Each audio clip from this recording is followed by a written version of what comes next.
Tafaraka indray isika tompo lasy tompo vavy ato anatin'ny fandarana miara-manonja MBS Radio Mada amin'izao alatsinainy 7 febroary 2020 sy 2020 izao anterina ny arabo ambampira Rentsoa antsika mianakavy na ianao eto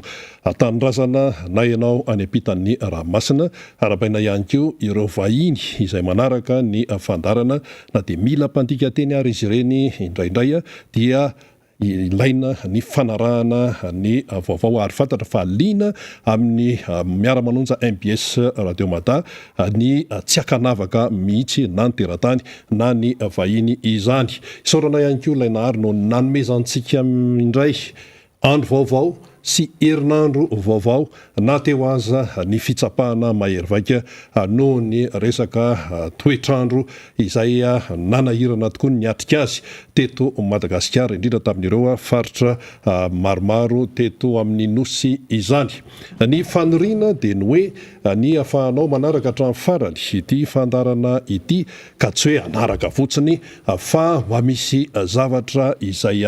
mba hoe afaka hoentina miatrika amin'ny fiainana, afaka ihany koa matarana izay tsy fantatra ary entina ihany koa manitsy izay tsy mety eo amin'ity fiatriantsika ny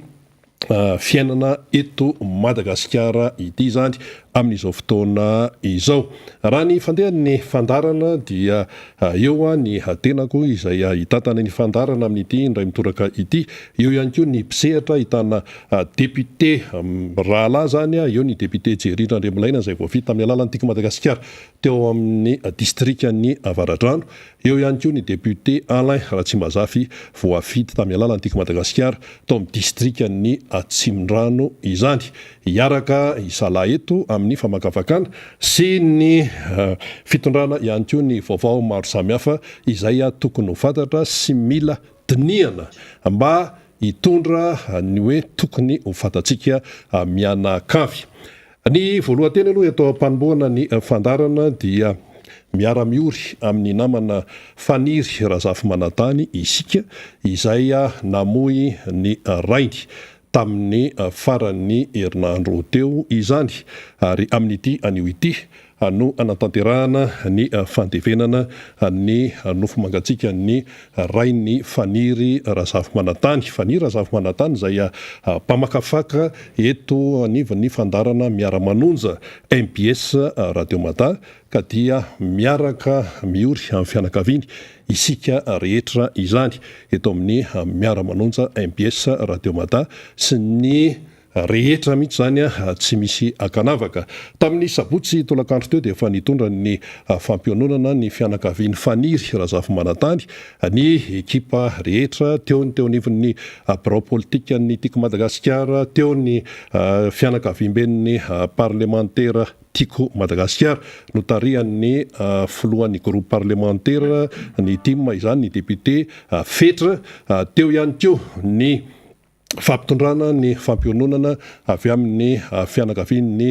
président Marc Ravalomanana dia ny faravohatra, teo ihany koa ny ekipa maro samihafa ny avy eny amin'ny commune Ambohimankakely izay misy an'ny Faniry Razafy Manatany, teo ihany koa ny ireo namana marobe izay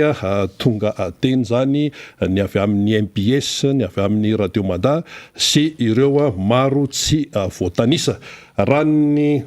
atao hoe ny teny no entina namana Faniry Razafy Manatany moa dia hoe ampitao amin'ny namana rehetra ny fisaorana izany, fisaorana avy amin'ny fianakaviany dia ampitaina eto amin'ny fandarana izany fisaoran'ny fianakaviany Faniry Razafy Manatany izany satria dia laza zareo fa dia maivana tokoa ny fiatrehana fahoriana noho ny fananana namana, noho ny fananana mpiray tanindrazana miaraka miory noho izany rahona izany. Ny nofo mangatsika ny rainy Faniry Razafy Manatany moa zany dia anio isika no anatanterahana fandevenana hiala eny an-tokantrano amin'ny 2 ora tolakandro dia hiazo ery Tsapandrano Ilafy eny no anitrihana ny nofo mangatsika an'izany ray aman-dreny izany. Fa ankoatr'izay ihany koa dia misy ihany koa ny namana izay namoy fianakaviana ihany ko zany dia eto ihany ko dia hoentina ny fampiononana ny Madame Tina. Izy indray dia mitarika ny jeune team teny Ambohimanarina teny tamin'ny fotoanandrony ary mpitolona nahafatra-po mihitsy izy tamin'ny reny resaka macro ireny izany ary dia razana vatana mangatsiaka robe zao no zany hoe tao atokantrano zany natrehana tamin'izany fahoriana izany dia efa nitondra ny fampiononana ihany koa ny teo anivon'ny bureau politika antika Madagasikara notarian'ny sekretera jeneraly Rina Andriamasinoro tamin'ity maraina ity ihany koa no anainga ny razana izany ho any amin'ny toerana izay anitrihana azy ho any ambanivohitra izany izay toerana anitrihana an'izy ireo vatana mangatsiaka roa ireo ary dia mampahery ihany koa zany ny Madame Tina izay mpikatroka mafana fo tokoa teo anivon'ny fiainam-pirenena izany mijoro amin'ny fahamarinana ary miady hatrany mikatsaka hatrany ny tompontsoa-pirenena manoloana n'izao fahasahiranana izay iainan'ny malagasy izao. Ny teny azo amin'tinana azy fotsiny teny hoe tsy mifahafatesana akory no tompon'ny farany. Izay ny momba an'iny fa ny tena hoe ny ainan'ny malagasy tao anatin'ny 420 ora tao anatin'ny 820 ora dia ity resaka cyclone Batsiray ity izay nisy fiantraikany tanteraka mihitsy izany teto Madagasikara. Efa narahantsika teto ihany ny fizotrany fa dia faritra maro no nitondra faisana vokatry ny fandalovan'ny Batsiray izany satria dia teo ny fahasamban-javatra maro samihafa vokatra izay fandalovan'ny Batsiray izay. Raha ny fandehany aloha zany amin'izao fotoana izao aiza ho aiza dia fatao hoe afa-doza ihany amin'ny ankapobeny i Madagasikara niditra tany amin'ny faritra atsimo atsinanan'ny Madagasikara tany ity Batsiray ity raha mbola teto isika tamin'ny zoma dia avy eo izy niditra morontsiraka dia sabotsy dia namakivaky any Madagasikara dia any amin'ny ilany atsimo andrefan'ny Madagasikara any izy zany dia mizotra mivoaka any amin'ny lakandran'ny Mozambika dia mandeha menatsimo any. Fa nanoloanan'izay aloha dia nisy ny fanambarana izay anoetiny rody be ny mpanohatra ho an'ny demokrasia eto Madagasikara na ny RMDM tamin'ny alalan'ny filohany Andriamatoa Marc Ravalomanana ka dia toy izao izany fanambarana izany. Nandalo fotoan-tsarotra tokoa ny firenena vokatry ny fandalovan'ny rivo-doza roa ny fanesy dia Iana sy Batsiray. Nisy ireo avantsika izay namony ainy vokatry ireo rivo-doza ireo amin'ny anaran'ny tenako manokana sy ireo mpikambana rehetra ato amin'ny RMDM dia miara-miory aminareo fianakaviana sy mitondra ambavaka anareo rehetra hatrany izahay. Miaraba ihany koa ny malagasy tsy maty fo amanaina satria tena mahery tokoa raha iny rivo-doza Batsiray iny. Maro ny faritra no nitondra faisana vokatra izany ary betsaka ny zavatra simba na ireo fananana iombonana izany na ihany koa ireo fananana fianakaviana tsiraray toy ny trano, ny entana tao atokantrano, ny fambolena sy ny fiompiana sy ny sisa. Mankahery hatrany ny vahoaka malagasy ao mba tsy ho kivy ary tsy hitanondrika fa kosa hitraka sy hiatrika ireo fanarenana ny simba. Manao antsoavy ihany koa amin'ny fifanomezan-tanana eo amin'ny tsirairay any amin'izay toerana misy anareo tsirairay ihany. Ombantsika mandrakarivany Andriamanitra ny filohan'ny rodibe mpanohatra ho an'ny demokrasia eto Madagasikara na ny RMDM Marc Ravalomanana. Izay ilay fanambarana izany avy amin'ny RMDM tamin'ny alalan'ny filohany Andriamatoa Marc Ravalomanana. Fa raha momba n'izay hoe resaka Batsiray izay dia maro tokoa no zavatra azo ambara. Ny voalohany aloha tonga dia tsorina eto am-panombohana ny fandaharana fa tena sahirana ary tena atao hoe miatrika zavatra tsy zakany mihitsy ny eo anivon'ny mpitondra fanjakana amin'izao fotoana izao. Raha tsona dia hoe tsy tafavoaka aloha hatreto ny fiatrehana an'izany loza voajanahary izany. Rivo-doza anankiroa ny fanesy tsy nisy tapabolana akory fa tena fepotona tery dia tery no nitrangano ny rivodoza anankiroa iana de voalasy iana tsy nisy andro hoe betsaka akory de tonga andray i batsiray avy any ary avy any amin'ny Oceana Indiana any no nidirany iana sy batsiray ary samy nanimba zavatra teto amin'ny firenena. Ny mpitondra fanjakana etsy andanin'izay rehefa tena jerentsika dia tena sahirana izy aloha miatrika an'ilay aloza tonga de hita zany tsy misy hoe ahoana fa tonga dia hita mibaribary izay fasairanan'ny mpitondra fanjakana izay. Marina fa misy ny atao hoe fietsika ivelany izay hoentin'ny mpitondra zany io moa zany rehefa misy ny loza ohatran'izao na iza mpitondra eo de tsy maintsy hoe mandeha ny fitsidihana, misy ny fanomezana isan-karazany hoe vonjy-rano vaky moa ny araky ny fiteny azy. Fa rehefa tena jerenao le izy amin'ny ankapobeny de tena mbola tsy tafavoaka aloha hatreto. Mbola tsy tafavoaka. Inona ny dikan'izay? Ny dikan'izay de izao: noho ny antony izay mazava tsara dia ny resaka fahaiza-mitantana. Izay zany no izy mahay mitantana sa tsy mahay mitantana, mahay mitsinjo ny fotoana izay ho avy sa tsy mahay mitsinjo ny fotoana izay ho avy. Zao mantsy ny tsara ho fantatsika ny fiatrehana ny rivodoza tahaka an'izao tompoko de tsy hoe volana Desambra zay vao hitsiropaka na atao raha hoe volana Novambra fa amin'ny fotoana izay mampamanga ny lanitra mbola any vanim-potoana ny ririnina any raha ohatra ianao ka tena hoe mpitondra mahay dia efa mijery ny lafiny rehetrarehetra ianao zany amin'izay le hoe fiatrehana ny vanim-potoanan'ny fahavaratra sy ny rivodoza zay efa fantatra io. Ny eo anivon'ny mpamatatra ny toetry ny andro de efa miteny foana ary zany fanabeazana ny olom-pirenena zany ary ao anatin'ny olom-pirenena ny vahoaka izay hoentina sy ny mpitondra fanjakana izay tompon'andraikitra eto amin'ny firenena. Fanabeazana zany. Ny eo anivon'ny mpamantatra ny toetr'andro na meteo de manome information izy hoe zao de anjaranao zany no mieritreritra. Tamin'ny atao hoe ny sasaka ny taona 2024 tsy de naheno mihitsy tsika hoe fiomanana amin'ny rivodoza satria maninona sidokan'le lanitra mangamanga, sidokan'le masoandro mibalika sy ny sisa mandeha ireny fionana iraisam-pirenena ireny ary nisy mihitsy ny resaka hoe COP izay tany Ekosy tany nandeha tany ny solotena malagasy solotena ny firenena fa voaresaka aloha ny ohatra hoe ny resaka kere sy fa ny cyclone dia tsy de nisy hoe nainona resaka an'izany dia mazava loatra zany fa ny sehatra raisam-pirenena dia ny azy izay lazainao aloha no raisiny fa zao ny sehatra raisam-pirenena ihany koa manana soloteny eto ary mahafantatra lavitra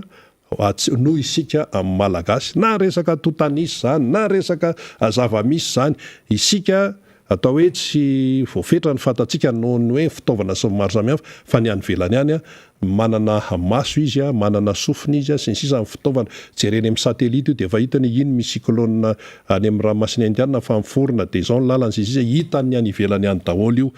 kanefa raha jerena amin'izao fotoana zao zany dia tena hoe ndeha ataontsika hoe tena kofina tanteraka ny eto Madagasikara ary ao anatin'izay ihany koa ny fitondram-panjakana satria raha ataontsika fampitahana tamin'ny tany aloha sy ny amin'izao fotoana ny tany aloha tenena moa zany de hoe ny fitondrana talohany ity fitondrana amin'izao fotoana izy ity izy moa zany fitondrana teo aloha zany fa teo zany ny fitondran'ny président Herra Tjonaromampianina de talohan'izay ny resaka tetezamita iny tsy resantsika iny rehefa ampitoana manokana 7 febroary koa ny androany voasoratra ao anatin'ny hoe toetra ranitra teto Madagasikara zany tsy hany no resantsika fa de lay fitondrana tany aloha ihany koa de ny fitondrana ny président Marc Ravalomanana raha ampitahina ny etsika ataon'ny iraisam-pirenena na ny international amin'ny hoe Madagasikara miatrika loza dia ny am'izao fotoana zao dia andeha ataontsika hoe eo ihany mba tsy tenenana hoe vocabulaire hafa izany eo ihany ny fihetsiky ny any ivelany marina fa hoe misy ny hoe vola tonom-bola sy ny tsiasinsisa fa raha ny fitondrana tany aloha raha raintsika tamin'ny fitondran'ny président Marc Ravalomanana ny fitondran'ny président Hery dia amin'ny fotoana atao hoe andro vitsy tao aoriana ny fahatongavany siklonina dia efa avy ny fanampiana maro isan-karazany ary hita proof zany raha jerentsika ny données sy ny tarehimarika amin'ny resaka fanampiana tany aloha tany dia voarakitra daholo zany tompoko ary reny dia voasoratra daholo mihitsy fa tsy hoe zavatra mandeha fotsiny fampitahana fotsiny natao fa tsy misy hoe resaka hoe zavatra hoe sarotra be fa fampitahana no atao dia hita mibaribary zany zao fa raha ny any velany dia ataontsika hoe eo ihany ry zareo amin'ny hoe fitodiana makatia Madagasikara fantatry ny any io ireo fampahalalam-baovao isan-karazany any andafy ihany dia miresaka an'io resaka Batsiray mbola tsy niditra ny morontsiraka atsinanany atsimo antsinana Madagasikara kory izy io dia fa niresaka ny fampahalalam-baovao tany ivelan'ny tany zany amin'ny teny frantsay tamin'ny teny anglisy efa nisy satunany kely no entina teto ahafantarantsika hoe izao tontolo zao mahafantatra an'io fa tsy hoe mandeha ho azy fa ny fanampiana izy ireo aloha hatreto dia mbola atao hoe eo ihany satria ny eto Madagasikara aloha zany mbola hoe samy manao hoe vohitiava mahatratra mbola itsika samytsika io zay aloha io tsy misy hoe momba ny foto-kevitra zao na firea-kevitra zao fa mbola isika samytsika aloha izay aloha itsika no akaiky vilany fenoarina dia manao arak'izay atratra fa rehefa tena jerenao le izy dia mbola miady rery aloha i Madagasikara amin'izao fotoana izao tsy hoe ny vahoaka malagasy akory tsy hoe ny vahoaka malagasy hoe adino ny any ivelany tsia fa rehefa tena jerena le izy dia mandinika ny any ivelany ihany satria eo am-pelantanany daholo ny données ho isika manahoana ny fanajany ny Madagasikara ny zon'olombelona manahoana ny resaka fangaraharaana eo amin'ny fomba fitantanana ary eo indrindra amin'ny fanampiana ny any ivelany ahoana ny mangarahara momba an'io satria efa maro loatra izay atao hoe zavatra nanahiran'izay tamin'ny resaka fitantanana teto amin'ny firenena tonga ny volabe hiatrehana ny Covid dia zao ny avany vela mbola manontany foana hatramin'ny anio hoe ahoana ny fomba nampiasana an'ity fa ohatrany misy tsy hoe ohatrany fa misy tsy mazava ao nalefa indray ny fanampiana resaka jirama avereny ny volanay ozy ny banky mondial inona daholo ary zany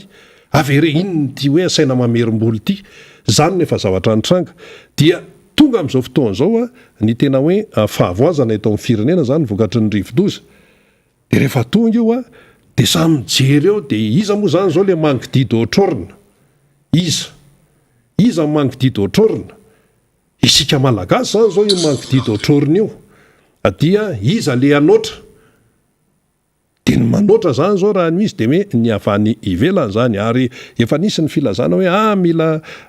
natao hoe akolaka ary zay hoe Madagasikara dia ao anatiny hoe atao hoe trabona tena hoe nasionaly zany efa karazany atao hoe fikitihana ny sehatra raisam-pirenena ireny tamin'ny alalan'ny conseil de ministre mihitsy ilay izy tsy misy aniry ny hoe isiany loza mihitsy akory fa nahoana dia atrehana le izy fa tsy maintsy atao ihany koa ianao zany tsy maintsy maneho fihetsika mba hahatonga ny hafa ho resy lahatra hanampy anao fa tsy ianao no hoe mizesta hoe zay enjana be tsisy mahavitavitanay tao anatin'ny 10 taona mbola zay ny navita an'izao tao anatin'ny 10 taona tsisy navita ny vitanay sinsisa ka zany no hitan'ny olona dia manjary mijery aloha ny olona mandinika izy aloha izay vao manapa-kevitra amin'izay hoe fanapa-kevitra tao ary raha misy zany ny fanampiana dia ny vahoaka malagasy aloha no ao andohan'ny sehatra raisam-pirenena voalohany hoe eo manao ny reto vahoaka malagasy reto misy tsy mihinan-kanina misy zao potika ny fananana sy ny sisa zay aloha zany ny fandehan'ilay izy ka tokony azava tsara amintsika tsara zany ny fipetraka ilay raharaha efa etony député Jerry Randrebolaina izay voafety tamin'ny alalany tiako Madagasikara tao amin'ny distrikany Avaradrano rehefa alatsinainy moa zany dia anao no misehatra eto ao anatin'ny miara-manonja MBS Radio Mada eo amin'ny toeran'ny namana fanira zafy manatany ianao zao aloha io moa zany dia tsy afaka manao fandarana aloha noho ny famoizan'ny rainy izay alevina anio araka ny nambara teo. Faly miarabany député Jerry ary aloha ary dia anao sehatra. Ya faly miarabanao ihany koa Rina ary faly miarabany vahoaka malagasy rehetrarehetra izay manjoy indray izao fandarana miara-manonjy zao eto amin'ity MBS Madagasikara ity. Faharoa manarakaraka an'izay dia miara-ory ihany koa ary manao izay fiaraha-miory zay amin'ny namana fanira zafy manatany noho ny namoizany any-dadany arak'ilay fanlazainao teo fa nandeha nitsapalahelo teny tsika nandeha namangy teny tsika dia manamafy an'izay ihany koa nefa ny tena na izany na tsy zany ary eo ihany koa ireo namana sasasasa mpiaratra atao hoe mpiara-mitolona izay atao hoe namoy vady namoy zanaka ihany koa raha teny amin'ny Tananarivo fahaenina teny Ambohimanarina teny dia miara-ory amin'ireo ihany koa zany ekipa miara-manonja rehetrarehetra sy ny tena koa izay atao eto amin'ity sehatra miara-manonjy ity eto amin'ity androany ity. Eo ihany koa ny atao ireo mpiara-belona sy mpiray tanindrazana izay mety namoy enta amin'ny rivo-doza iny ary miaraba manokana ihany koa izay niren-doza izay atao hoe tao anatin'ny fiatrehana ny rivo-doza-pahatsera iny satria dia anisan'ny nanahirana ny anjan'izy iny namana Rina Rabemananjara ary rehefa tonga ihany koa izy dia any tsy nietreretina mihitsy indray koa ny tsofohany teto Madagasikara ary zay dia anisany atao hoe nahitana tsanga zavatra marobe satria raha niomana fatratra ny teto Antananarivo andalo eto ampovoantany izy any amin'ny faritra atsimo any izy zany sy ny amin'ny faritra atsimo andrefana iny niditra sy nandravarava ny dikan'izay zavatra dia maro mety tsy niomana ihany koa na dia efa nisy ary amin'ny fanentanana satria raha amin'ny fanentanana hita zany dia taty amin'ny faritra voatany sy ny amin'ny côté amin'ny Vatomandro Manoro iny hoe hidirany dia abrika villa aty raha ny vinavina ny mpamatratra ny toetrandro ka zany rehetrarehetra zany samy mametra-panontaniana daholo ihany tsika eto tsy hoe manakihana ary hoe anakihana pesatany mba fatany tsy zay le izy fa ho anahy manokana zany tsara ihany fa manao izay ho afany ao amin'ireo tompona andraikitra ao météo kanefa ny raha zavatra niseho teto amintsika dia vinavina ihany koa ny tsika olombelona sy le hoe arakaraka izay fitaovana nana amin'ny météo no ampiasainy ahafahany manaraka tsakany sy andavany hoe aiza ny lalan'ity rivo-doza ity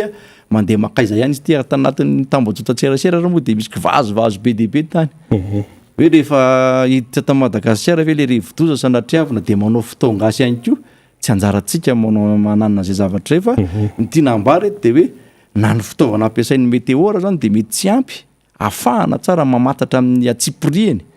isan'ora isan-tsekonda hoe lalan'ireny rivo-doza ireny ka raha ohatra ka zay marina ny tena zavatra misy tokony efa eritreretin'ny fanjakana ihany koa zany ny hoe amatsiana fitaovana ny météo ireo mba ahafahan'izy ireo zany tena manome toromarika tsara ary indrindrindra ahafahan'izy ireo manaraka tsara mba hamezany vaovao tena izy sy marim-pototra tsara ara-potoana ny tiana ho tenenina eto araka mba ahafahany vahoaka malagasy zany miomana tsara satria raha miomana ny eto Antananarivo any Vatomandro izy mandeha na any atsimo izy mandeha dia zavatra manahirana ihany nitrangan-javatra ohatran'izay ka zany rehetrarehetra zany dia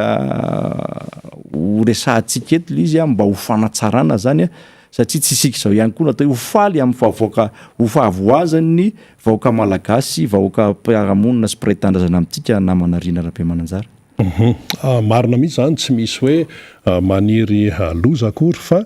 ny tena zava-dehibe le hoe fiatrehana sy fiomanana an'le izy nareo zao eo anivon'ny fahefana mpanao lalàna anivon'ny atemera zany isa-taona dia misy ny hoe teti-bola sy ny sisa tonga ity zany ny lizy moa tsy hoe tonga fa efa fisehoan-javatra isa-taona rehefa mamaraparana eo ny taona desambra janoary febroary inona mety tokony ho jerena manoloana n'izay raharaha izay zany zao ho anareo eo anivon'ny fahefana mpanao lalàna amin'ny fiatrehana nytony raharaha itony ny exécutif moa na mpanantanteraka efa eo izy manao izay ataony ihany izy fa nareo amin'ny fahefana mpanao lalàna député Jerry ahoana mety fipetrana. Ya marina mihitsy zany namana fanira satria namana Rina azafady raha ny zavatra misy eto amin'ny tany sy ny firenena zany dia atao hoe efa tsy mazaka an'le fiatrehantsika n'le loza voajanahary tsony any foto-javitra asa rehetra misy eto amintsika raha ny atao Tananarivo manokana de manaiky aloha satria raha ny foto-javitra asa eto de atao hoe voara-maso ny fananganana an'izy ireny ary anisan'ny hoe miorina ihany koa ambonin'ny atao hoe tany mafy ka zay zavatra reny de afaka azo antoka fa hoe mazaka le foto-javitra asa raha miatrika rivo-doza ohatran'ireny fa ny any amin'ny faritra dia rahantsika mahafantatra fa fasika ny anorenana an'ireny ka manao ny atao hoe zay saim-patany fotsiny zany ny olona mamorona an'izy ireny na hoe io ihany koa na mety hoe teti-bola afaka anorenana an'le foto-javitra asa ireny raha tsy tena zany ny esaka ekôly io CEG sy ny EPP satria reny zao no mbola ahafahantsika mandray an'ireny atao hoe trabona reny amin'izao fotoana izao akoatra ny tramom-panjakana ihany koa zany ao anatin'izay zavatra izay ny tia nahatongavana eto de ny hoe ny ty loza voajanahary ty de efa misy foana izy io isy ataona manomboka amin'ny volana desambra hatraty amin'ny volana février martsa raha mbola misy atao hoe vanim-potoana zany zay isian'io loza voajanahary io eto amintsika dia ny rivo-doza izany ka eo mihitsy ny tokony hojereva fanjakana manokana no hoe tokony manomana teti-bola manokana anatin'ireny atao hoe fanomanana ny loi de finance reny zany hiatrehana ny loza voajanahary io ary zavatra misy foana BNGRC misy eto amintsika kanefa ny fitaovana eto amin'ny BNGRC miasa na ny teti-bola eto amin'ny BNGRC miasa dia tsy mahentika amin'ny Madagasikara fa voafetra zany zay zavatra zay any ka lasa mifanjana eo amin'le hoe anaentana tokony hoaterin'olona tsotra ny am'izay tokony atongavana raha de mitaraina ny BNGRC alefasa aty aminay fa zay daholo mahafantatra ny tokony andefasana an'ireo zavatra io nefa reny zavatra rehetrarehetra reny zay tena hoe rehefa tena dinianao tsy tonga tsy tafapaka any amin'le destination zay tena tianao anaterana an'le zavatra reny zany fa mivily lalakafa le izy ka ho anahy manokana zao raha hoe amme zavatra ho ana mpiaramonina na mpiray tanindrazana hoe ariny hitako vomafy de tiako ho alefany le entana ka olefako any amin'ny BNGRC de tsy afapoa satria tsy tonga any amin'le eritreretako anazy le zavatra ka io zany tokony tsy hoferana ny olona ny BNGRC mandray ny andraiky ny arak'izay anjara manandrify azy sy andraikitra omena anazy ny olom-pirenena sy zay olona tsara sitrapo koa avelao ny olona anatitra an'ireny any am'izay tiana naterana azy satria izy koa mahita ny hoe ary misy tsy hita ny BNGRC fa any mba ho tiana ho aterina le izy ianao zao député anafaratra any de fantatrao tsara mihitsy ataobita amin'le anaty fantatro tsara ato misy mbola nandana amin'ny fanjakana ary tsy hita amin'ny fanjakana na ary misy ohatran'izao ary anjarako ihany koa nefa rehefa avy mandeha amin'ireny toerana ireny mbola manentana amin'ny fanjakana sy BNGRC misy olona tokony ho jerena ry misy afitsabona tokony ho karakaraina ry kanefa raha mahafantatra ho fa tsy mahika amin'ny Madagasikara na misy raha nratsa mangaika eny anivon'ny fokotany anivon'ny commune na ny amin'ny BNGRC zany tiako tenenina eo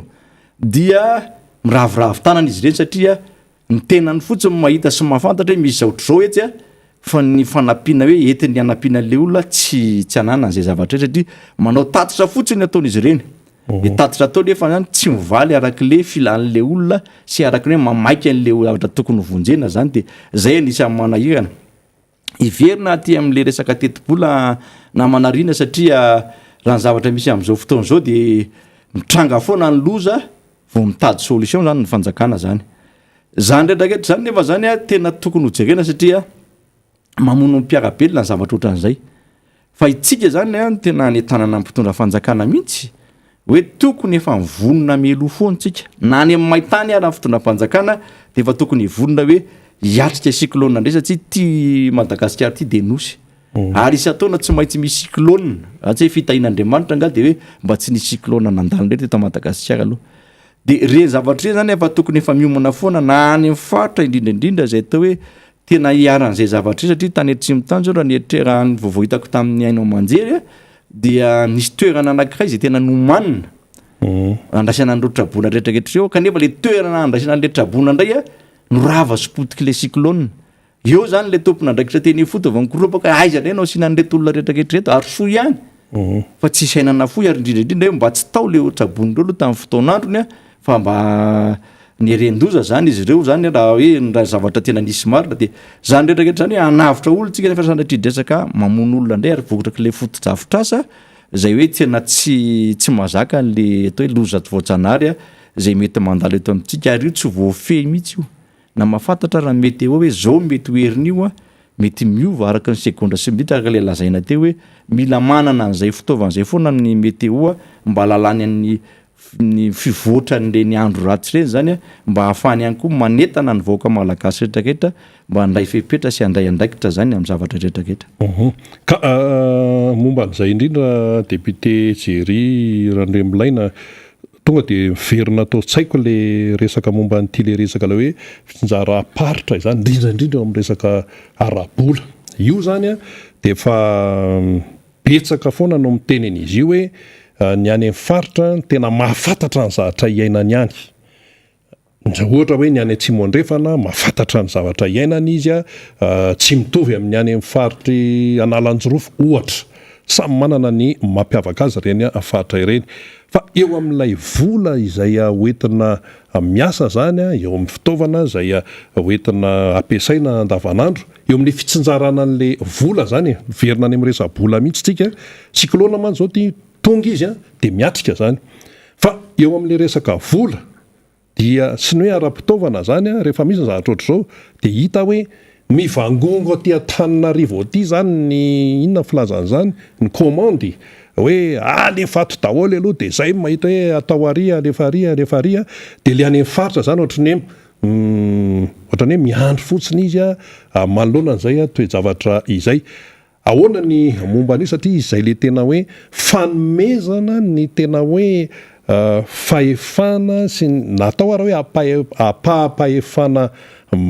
mafimafy kokoa misy kokoa any amin'ireny faritra ireny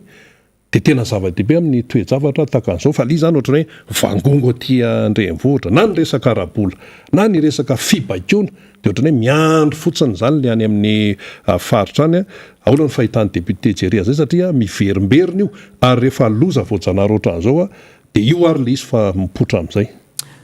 Zay foana ny anisan'ny navoa teto amin'ity firenena ity zany sanatria hoe manaratsy ny fitondrana teo aloha ny tena koa fitondrana teo alohan'izao zany dia anisan'ny ahitana taratra an'izay hoe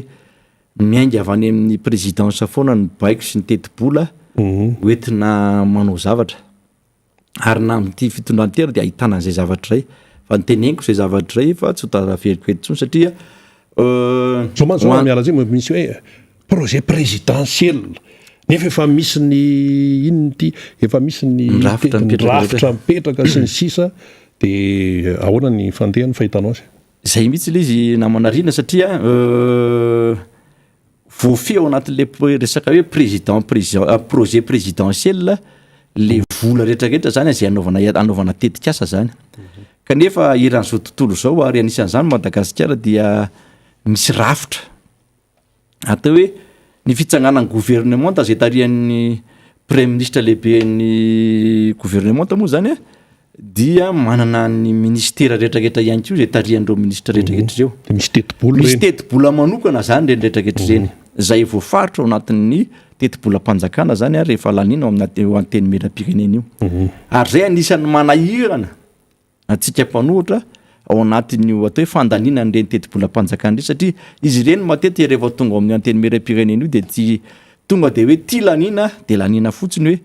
arak'izay mampety ny fitondram-panjakana fa tsy dia misy loatra le hoe misy teti-bola homanina ijerevana ohatra hoe ty zavatra tatarentsika ity zany hoe resaka atao hoe loza voajanahary ity na cyclone zay misy eto Madagasikara eto foana tsy mipetraka tsara misy hoe ho an'ny BNGRC fa kisarisary fotsiny ohatra le izy misy ho an'ny rafitra hafa samy hafa dia ohatra hoe na ny ministère rehetrarehetra ary hoe tokony ohatr'izao ny teti-bola ty ministère amin'ny fahasalamana tokony ohatr'izao zay tokony hierahana amin'ny solombavambahoaka ny fandehenan'izy ireny alohan'ny irosoana ny fandaninan'ireny teti-bola mpanjakana ireny ao amin'io anteny meram-pirenena io tsy zay nefa ny zavatra misy fa dia hoe reto ny teti-bola ao lanina dia alefa lanina arak'izay mampety ny fanjakana fa tsy arak'izay masoa ny vahoaka sy masoa n'ity firenentsika ity zany dia verina ty amin'le resaka fitsonjovana na fiatrehana n'ity atao hoe loza voajanahary ity tsika ohatra zao misy faritra anankiray dia ahoana vola mba hoentin'izy ireny teti-bola zay omena an'ireny gouvernoura reny ihany koa ary marina teny faritra le zao gouvernoura nataonareo nampifaindrareo moa zany arak'izay nitiavany azy foana dia ny faritra ihany koa nefa arak'ilay voavolazanao teo fa samy manana ny nandro fomba ary zay indrindra na ny toetany indrindraindrindra fiatrehana an'ireny loza voajanahary reny de samy manana ny fotodrafitrasany samy manana ny filany zany amin'ny resaka tetibola eo ihany koa nefa mifaritra zay tsy hoe voafe hoe mitovy am'le aben'le faritra hafa ny faritra sasany kanefa de ampitoviana zany le tetibola reny zany fa tokony hojerena manokana daholy hoe faritra iny tena zao aty faritra tsy nanana retraretra mialavany sava mandrapatonga tia atao aty anosy dia anisan'ny manamorona ny oceany indiana zany izy reny zany anisan'ny tena hoe mafy foana ny loza voajanahary miantra sy metraika n'izy reny zany de reny zany efa misy fotodrafitrasa sy tetibola manokana tokony omena ny any amin'ny faritra zany mba hahafahan'izy reny zany miomana sahady na de mbola tsy misy aritra ny rivodoza zany fa mipetraka ny fotodrafitrasa mba tsy hanahirana an'ireny vahoaka atsika reny mba tsy hanahirana an'ireny olom-pireneny reny amin'ny fotoana zay fahatongavan'ny rivodoza ohatran'izao zany ka ny resahantsika ohatran'izay moa zany mba hahafahan'ny fanjakana mieritreritra ary fanjakana ihany koa mandinika sahady fa raha ny zavatra misy eto amintsika arak'ilay lazaina atao de mipotra loza de zay vao mitady aiza indray tsika nahitana vola aiza indray ny andeha isambobola andeha amonjentsika nreto mpiarabelona amintsika rehetrarehetrarehetra de zay no mahatonga an'le olona hoe betsaka amin'ny maty betsaka ny sahirana ary amintsika miteny zao de anisan'ny sahirana mihitsy ny ministera ny fampianarana na ao lasora ara zao de misy pitsabona ao vokatry le hoe mety hiakatra ny rano de niakatra daholo iny amoron'ny kopa rehetrarehetra iny na ko ao lasora ao de hatram'izao zany zareo mbola ao eo ihany koa le olona ravatrano zay mbola tsy hita hoe atao aiza le olona tsy manan-kelovana izy sy rehetrarehetra de zany rehetrarehetra zany mbola anisan'ny manahirana amin'ny commune sy ny atao hoe fa ministera ny fampianarana zany hoe inona no fipetrakraisin'izy ireo roana le olona nefa olombelona mitovy amin'ny tena ihany eo ihany koa nefa tsy maintsy tara koa ny programa mpampianarana efa tokony hiditra ihany koa mpianatra de zany rehetrarehetra zany mila jerena daholo hoe mila traikefa raha zay zay lazana anazy hoe averina foana moa zany rehefa hiatrika zany hoe fitondrana firenena zany de efa tokony manapo ny zavatra rehetrarehetra iainany vahoaka malagasy ao ny loza voajanahary eo mety zavatra be deaibe mety tsy azo eritreretina ka ny fanjakana misy am'izao fotoana zao de nieritreritra fa hoe tia nitetika asa hoetiny anaovana hitondrana firenena fa tsy de nieritreritra loatra izy hoe misy nge zany loza voajanahary zany na manarina ka zay indrindra député Jery rehefa mijery ny olona ataontsika hoe mijery akapobeny izy rehefa hitady vola zany io fanjakana io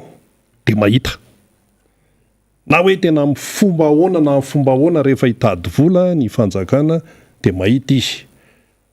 na hitrosana mihitsy ary ohatra resaka téléphérique dia nandenaka ny Frantsa ny filoham-pirenena de nisy minisitra niaraka tamin'ny tany nanao soni amin'le anaovana ny téléphérique tady vola ny dikan'izany tady vola ny dikan'izany ary iny resaka téléphérique iny dia mbola hoe trosaina le izy zany ary iny fotsiny no raisitsika ohatra zany hoe rehefa misy zavatra tiany mpitondra fanjakana atao zany nampibabena trosara ny ny malagasy dia atao le izy satria everiny zareo zany hoe everiny mpitondra hoe mety amin'ny firenena malagasy io téléphérique manafaka embouteillage io raisonnement zareo zany manafaka embouteillage io sy ny sisa zay fanazavana azy ihany tiano tenena de hoe rehefa hitady vola zany ny fanjakana mahita foana izy na hoe ahoana na ahoana io resaka téléphérique io no raisitsika ohatra na de hitrosana ary le izy am'izao fotoana zao nefa zany zao tiany loza voajanahary zay noentin'ny cyclone moa le izy dia misy fampitehana isan-karazany be dia be ny fanimban-javatra noentin'le cyclone dia io izy io satria retsika hoe miresaka fotodrafitrasa miresaka hoe zay zavatra rehetra finosiny zay le hoe fiatrehana ny cyclone zay ahoana ny fahitany ny député Jery an'izay hoe rehefa tadiavina vola hita foana io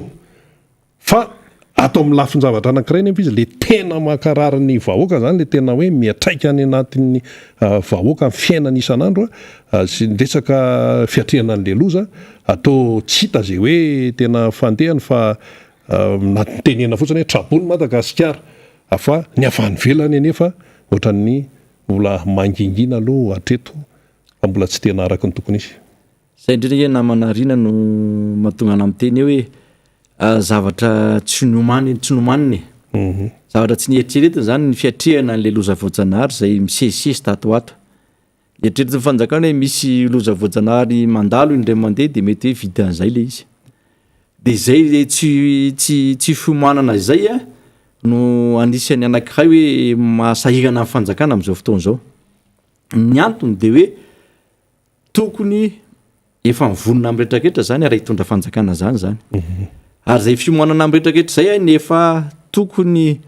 eritrereto amin'ny fanjakana tokony misy vola hipetraka foana eo mba ahafahana manatanteraka an'ireny foto-drafitr'asa rehetra zay nampanantenana amin'ny vahoaka reny. Eo ihany koa misy fiteti-bola manokana ihany koa araka le falazaintsika ihany koa tokony efa homanina zay hiatrehana an'ireny loza voajanahary reny. Ary io naiza raha amin'izao tontolo zao de misy foana zay loza voajanahary zay. Eto amintsika moa malaza zany de hoe rivo-doza. Ary rivo-doza rehefa tena manahirana ny vahoaka malagasy sy mpitondra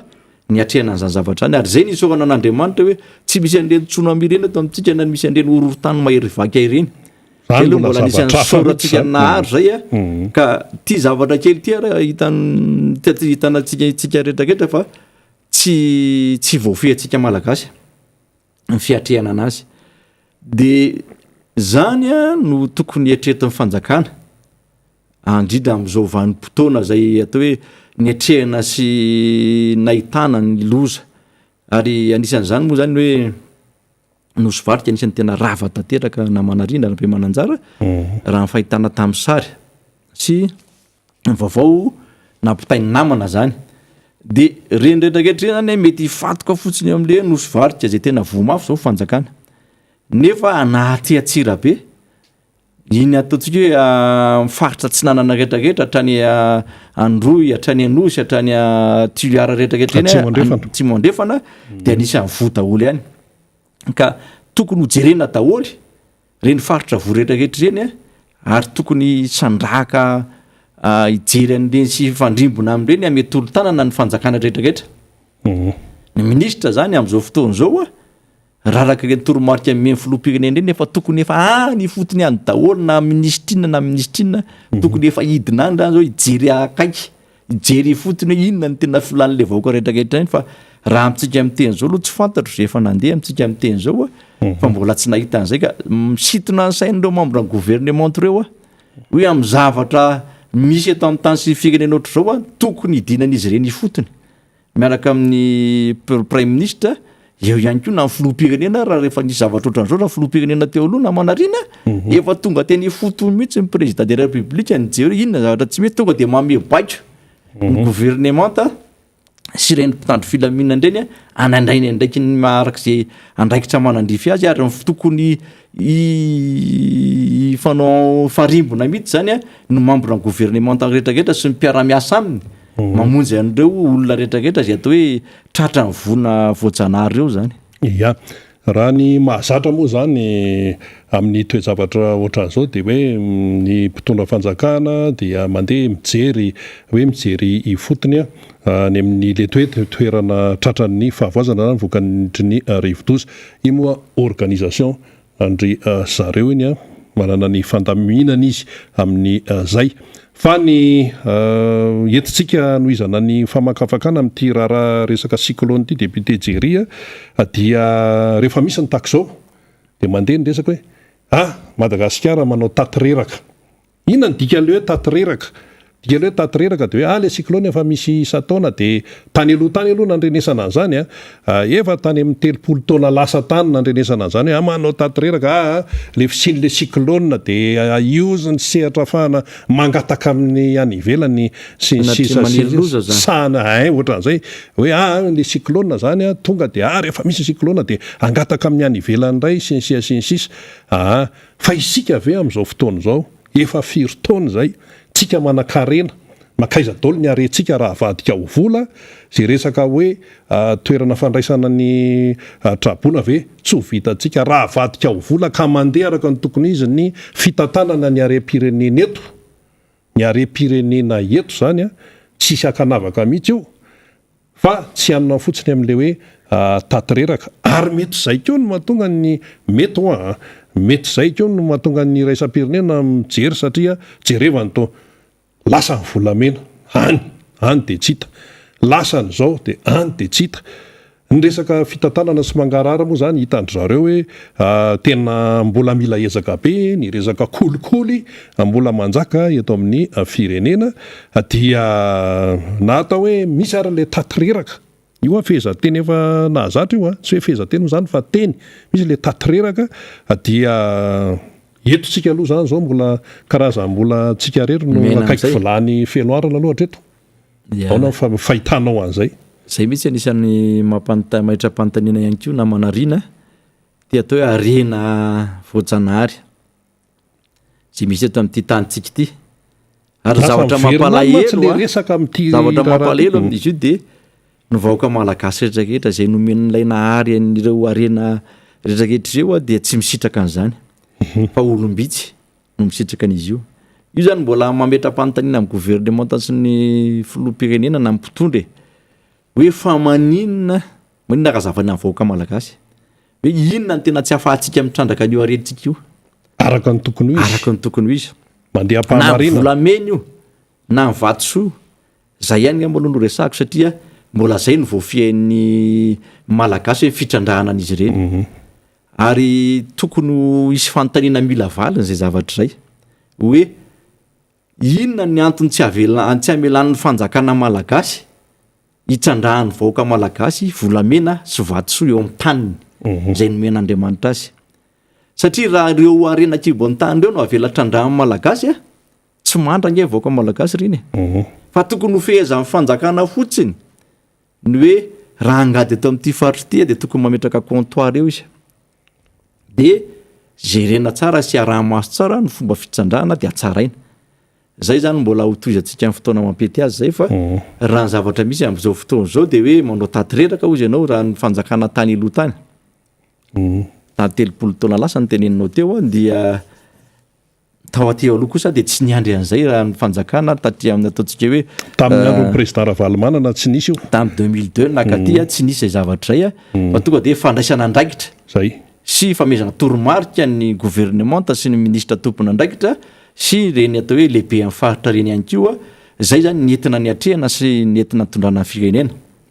ary tsapa sy hita tsy azo takonana mihitsy ny fandrosony ty Madagasikara ty tamin'ny fitondran'ny président Marc Ravalomanana zany tsy nisy andrasoandraso ary nany hoe fanampiana avy any ivelany na ny atao hoe ny famezan'ny mpamantsy volantsika tolo-tanana Madagasikara ary de tsy niandry ela be raha evolana fotsiny taorianany nazahoany président nipetrahan'ny président teo amin'ny mahafiloam-pirenena anazy de efa nanomboka nandeha ary fanampiana mangarahara tsara ny fitantanana ny retrarehetra de zay retrarehetra zay tsy zakany olona retrarehetra zay atao hoe efa zatra nihinana taty ambadimbady taty na tsy resaka zavatra be dehibe sady hoe sanatriavina zany reny mamofota mandrina eo alan'ny olona eto sanatriavina fa misy tsy zakany piray-tanindrazana zany ny fomba fitantanana mangarara nataon'ny président Marc Ravalomanana de zay no anisany anankiray netiny zareo nanonganana président teo fa za mino ary matoky fa raha tsy miongana tao président Marc Ravalomanana fa mbola navitany mandat faharoa iny tena efa lahatra lavitra be ty firenetsika ty ary raha fiatrehana ny loza voajanahary ohatry zao tena tsisy dikany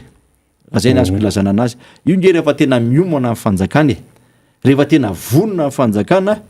de ohatran'ny olona anankiray andeha hoe andeha hiatrika ady atao ka totondry de misy ny entraînement misy fanomanana sy ndraitraketra hiatrehana zany atao hoe adversaire zany zay ny azo ilazana anazy de moramora ho an'le olona ny mandresy ny adversaire rehefa tsara fiomanana izy ohatra zay ko ny fanjakana rehefa tsara fiomanana hiatrehana an'izany loza voajanahary zany tsy mila tsisy mino fa tsy matoky fa tsisy trabona zany eto Madagasikara fa tena hoe na misy reny trabony reny dia moramora no atao hoe miatrika le loza sy hoe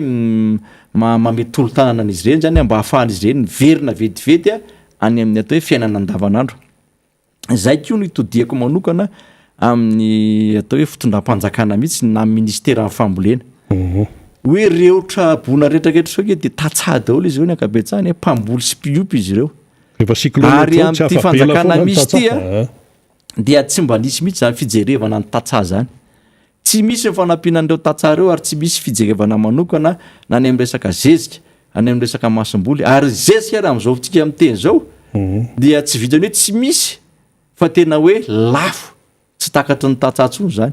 kanefa reo tatsareo raha tena mivelona am'izay fambolina sy fiompiana tamin'ny ohatrany tamin'ny andro président Marc Ravalomanana zay nisin'ireny vitrine reny ihany koa dia anisan'ny tsy nanahirana fitondram-panjakana mihitsy ny fiatrehana ny zavatra rehetrarehetra ohatran' zao satria tena hoe manana ny ampy reo olon'ireo de tsy nisy loatra hoe andeha mbola andeha anampitra bola ry na andeha anampy isa ry amin'ny CG ry na any amin'ny EPP ry fa tena manana ny ampy izy ietrehany an'izay rivodoza zay satria na ny trano raha mahavita manangana trano mafy tsara izy ireo mba ahafahan'izy ireo miatry an'izany rivodoza zany ihany koa vola ihany koa miditra tamin'ny tele tamin'ny Facebook zao teo alohan'ny andavana taty de tao tamatavy tao misy raha matonakay zay mipetraka teny amoron-dranomasina moa ny tranony any amin'ny lakoty zany matetika moromoron-dranomasina de tsy nety niala tao amin'ny le trano nametrahana azy fa tsisy alenay ozy na volanina nina lasa ny ranomasina daholo hoay zary zay de tiako tongavany eto avy hoe le fanentanana ny olona koa tsy ampy sy le hoe tokony aizany tokony anorenan'ny olona trano zany mba hahafahan'izy ireny tsy ho hita mavesatra ihany ko zany rehefa tonga le loza voajanahary eny amin'ny fokotany na eny amin'ny commune zany tokony mandraina ndraiky ihany koa be ny tanàna hoe amin'ny toerana ohatra zao ihany no tokony azo anorenana trano zany satria raha eny amoron-dranomasina ianao nanao trano na rivotra maherihery fotsiny de mety rodana le trano zany rehetrarehetra zany tokony aizan'ny tompona ndraikitra tsirairay mijery sy mikarakara reny vahoaka reny satria ny olona eto amintsika de tsisy fampianarana ho an'ny olom-pirenena tsirairay avintsony eo ihany ko tsy misy fanentanana ihany ko zay ahafahan'ireny olon-dreny zany mahafantatra ny tokony ataony sy mandray ny andraikitra tokony hondraisiny zany mba tsy ho eta mavesatra ho an'ny fanjakana foana zany ny fisin'ny zavatra ohatran'izao zany namanarina marina mihitsy zay zany zao de miditra indray le resaka serasera na ny resaka hoe communication zany am'le resaka hoe fandresen-dahatra ny olona amin'ny hoe zavatra tokony atao sy ny tsy tokony atao manoloana ny loza voajanahary tahaka an'izao mamaraparana ny député Jerry Randremolaina tonga ho an-tsaina député Jerry ny resaka hoe fahatokisana netsona hoe confiance satria tsika teo ny tena hoe toy izao tamin'ny andron'ny président Marc Ravalomanana matoa mpisesika ny fanampihana dia teo ny resaka fahatokisana zany hoe confiance ho isika rehefa tsy matoky ny olona tsy amme anao izy na tsy ampindrana anao izy rehefa tsy mipetraka tsara zay de aza mananteny eo aloha fa de eo ianao aloha zany aloha fa izay le resaka hoe fahatokisana zay maninona no mipotra ny fahatokisana satria efa niseho tamin'ny fomba fiasa ny hoe mahafapo misy vokatra tsara de izay mitondra ny hoe fahatokisany any velany na ny fahatokisany ny samy apiray tanindrazana fa rehefa tsy araka ny tokony ho izy rehefa ratsy ny noty eo amin'ny fomba fitantanana any amin'ny tsy lara-pahamehana ny lasa lara-pahamehana de lasa tsy mipetraka ilay confiance na ilay fahatokisana zany ka rehefa firenenany tsy mipetraka zay fahatokisana zay de tsisy vokatra azo raisiny eo zao rehefa dinihana zany zao député Jerry le fandianan-javatra amin'izao fotoana zao indrindrandrindra fihetsiky ny resam-pirenena manoloana ny voina mahazo amin'ny Madagasikara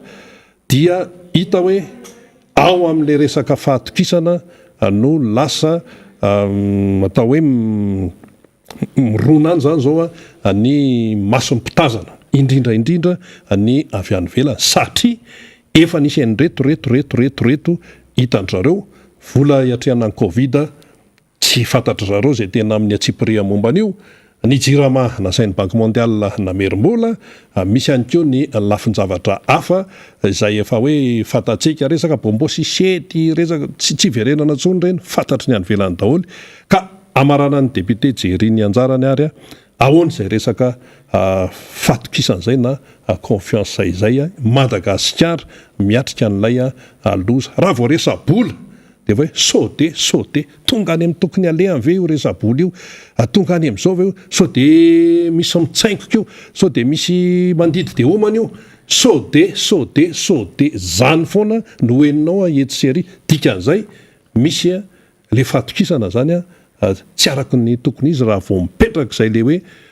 fiahiahina na ny doute izay le fiahiahina mantsy mbola vao hoe vao manomboka fa mbola le lalan'le zany mbola mandiny fa vao manomboka mihitsy de efa mipetraka amin'ny fiahiahina ahoana momba an'io ia tena marina ny tenenao na manarina satria raha ny zavatra nisy koa tamin'ireny fiatrehana amin'ny covid ireny dia na ny olona name vola raha dia nametra-panontaniana ary indrindraindrindra mbola tsy voavalo moa zay fanontaniana napetraka izay hatramin'izao fotoana amin'izao mila valo zay zavatra ary misy fanadihadiana mbola tokony atao ihany koa mba ahafana mahafantatra tsara hoe nakaiza daholo na lehan'ireo vola ireo eo ihany koa ny atao hoe mpamatsy vola dia isaorana manokana izy ireny satria mijery ny maha-olombelona tsy le fanjakana tsy mahay mitatana na hoe tsy atokisana tsolo le fanjakana fa le hoe zon'olombelona mihitsy hoe tsy le fanjakana tsy mitatana an'le vola araky ny tokony ho izy nijeren'ny mpamatsy vola fa le olombelona zay miaina eto amin'ity fiainantsika ity le vahoaka malagasy zany zay no mahatonga an'izy ireo hoe mbola manome foana mba ahafahana zany mamonjy an'le vahoaka malagasy fa raha hoe tena hoe fatokisana de efa tena tsy misy tsony le fatokisana satria raha atao hoe amin'izao fotoana iainantsika izao dia tena tokony hoe misy fiaraha-miasa be deaibe amin'ireo mpamatsy vola ireo mba ahafahana mampandroso an'le firenena tsy zay nefa ny zavatra misy no ninona no ny antony zay hoe tsy misy tsony ny fatokisana amin'ny mpitondra malaeto a Madagasikara eto zany mba ahafahana zany mijery ny fampandrosoana sy ny sosialy ny vahoaka eto amin'ity firenentsika ity ka raha ny zavatra misy dia salasala zany ireo mpamatsy vola ireo amin'izay hoe fiaraha-miasa amin'ny firenena malagasy amin'izao fotoana izao no ny anton'izay hoe tsy misy ny mangarahara amin'ny resaka fitantanam-bola ka zany rehetrarehetra zany tokony anitsiny mpitondra ny diany ary indrindraindrindra tokony anaova mpitondra mangarahara tsara ireo vola efa nomenireo satria mamenatra be ngerinatra amin'izay nisy tamin'ny tany sy firenena zany hoe amen'olona vola ianao de aveo hoe tena avereny ny volanay mbola tsisy an'izany tsisy an'izany hatramin'izay famafana trosa no efa nisy famafana trosa tamin'ny resaka hoe club de Londres club de Paris tamin'ny nekaran'ny président Marc Ravalomanana fa hoe tena hoe tsy mangarara amin'ny fitantananareo vola de avereny le volanay zany zany efa tena mamenatra eto amin'ny fiarahamonina eto amin'izao tontolo izao mihitsy hoe amena fanampiana ianao omena fanampiana nefa avereny reo le fanampiana tsy le firenena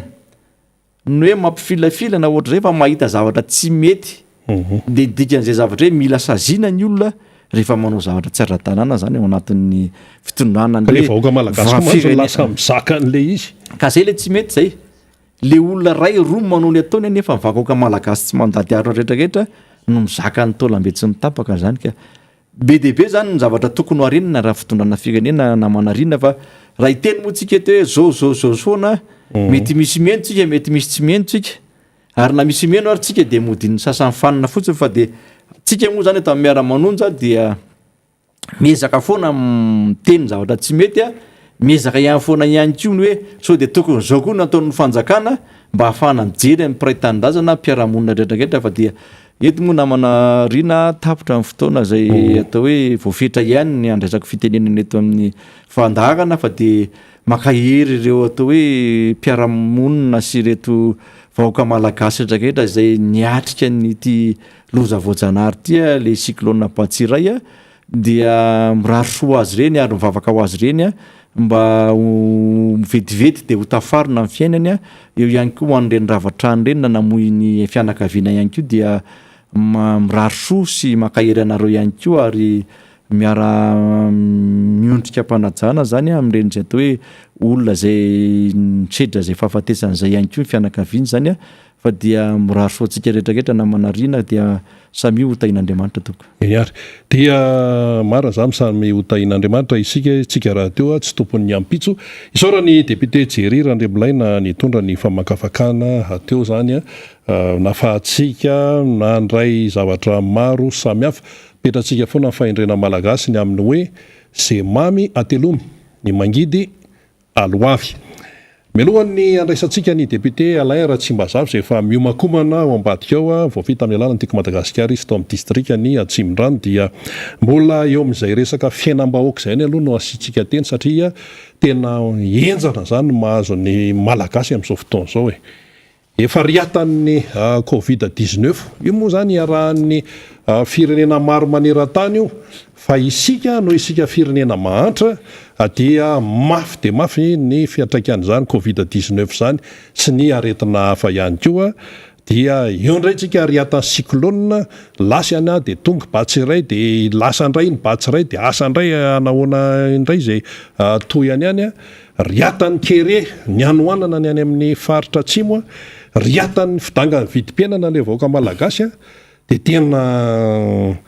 enjana mahazo anareo hoy ny havana rehetra malagasy any ivelany any ary izy reny diaspora reny de tena manaraka amin'ny Tsipria mihitsy any izay mahazo antsika eto Madagasikara eto hitantara zavatra kely aminareo fotsiny mba ahafahantsika manao hoe fampitana zany mba hampahazavatsika tsara le raharaha sy le hoe fomba fitantanana dia hiaraka amin'ny député Alain Ratsimbazava isika rehefa vanim-potoana tena hoe hiatrehana zavatra manahirana tahaka an'izao eto amin'ny firenena tamin'ny vanim-potoana ny tantanan'ny président Marc Ravalomanana no tantarainy eto satria moa ny tena zany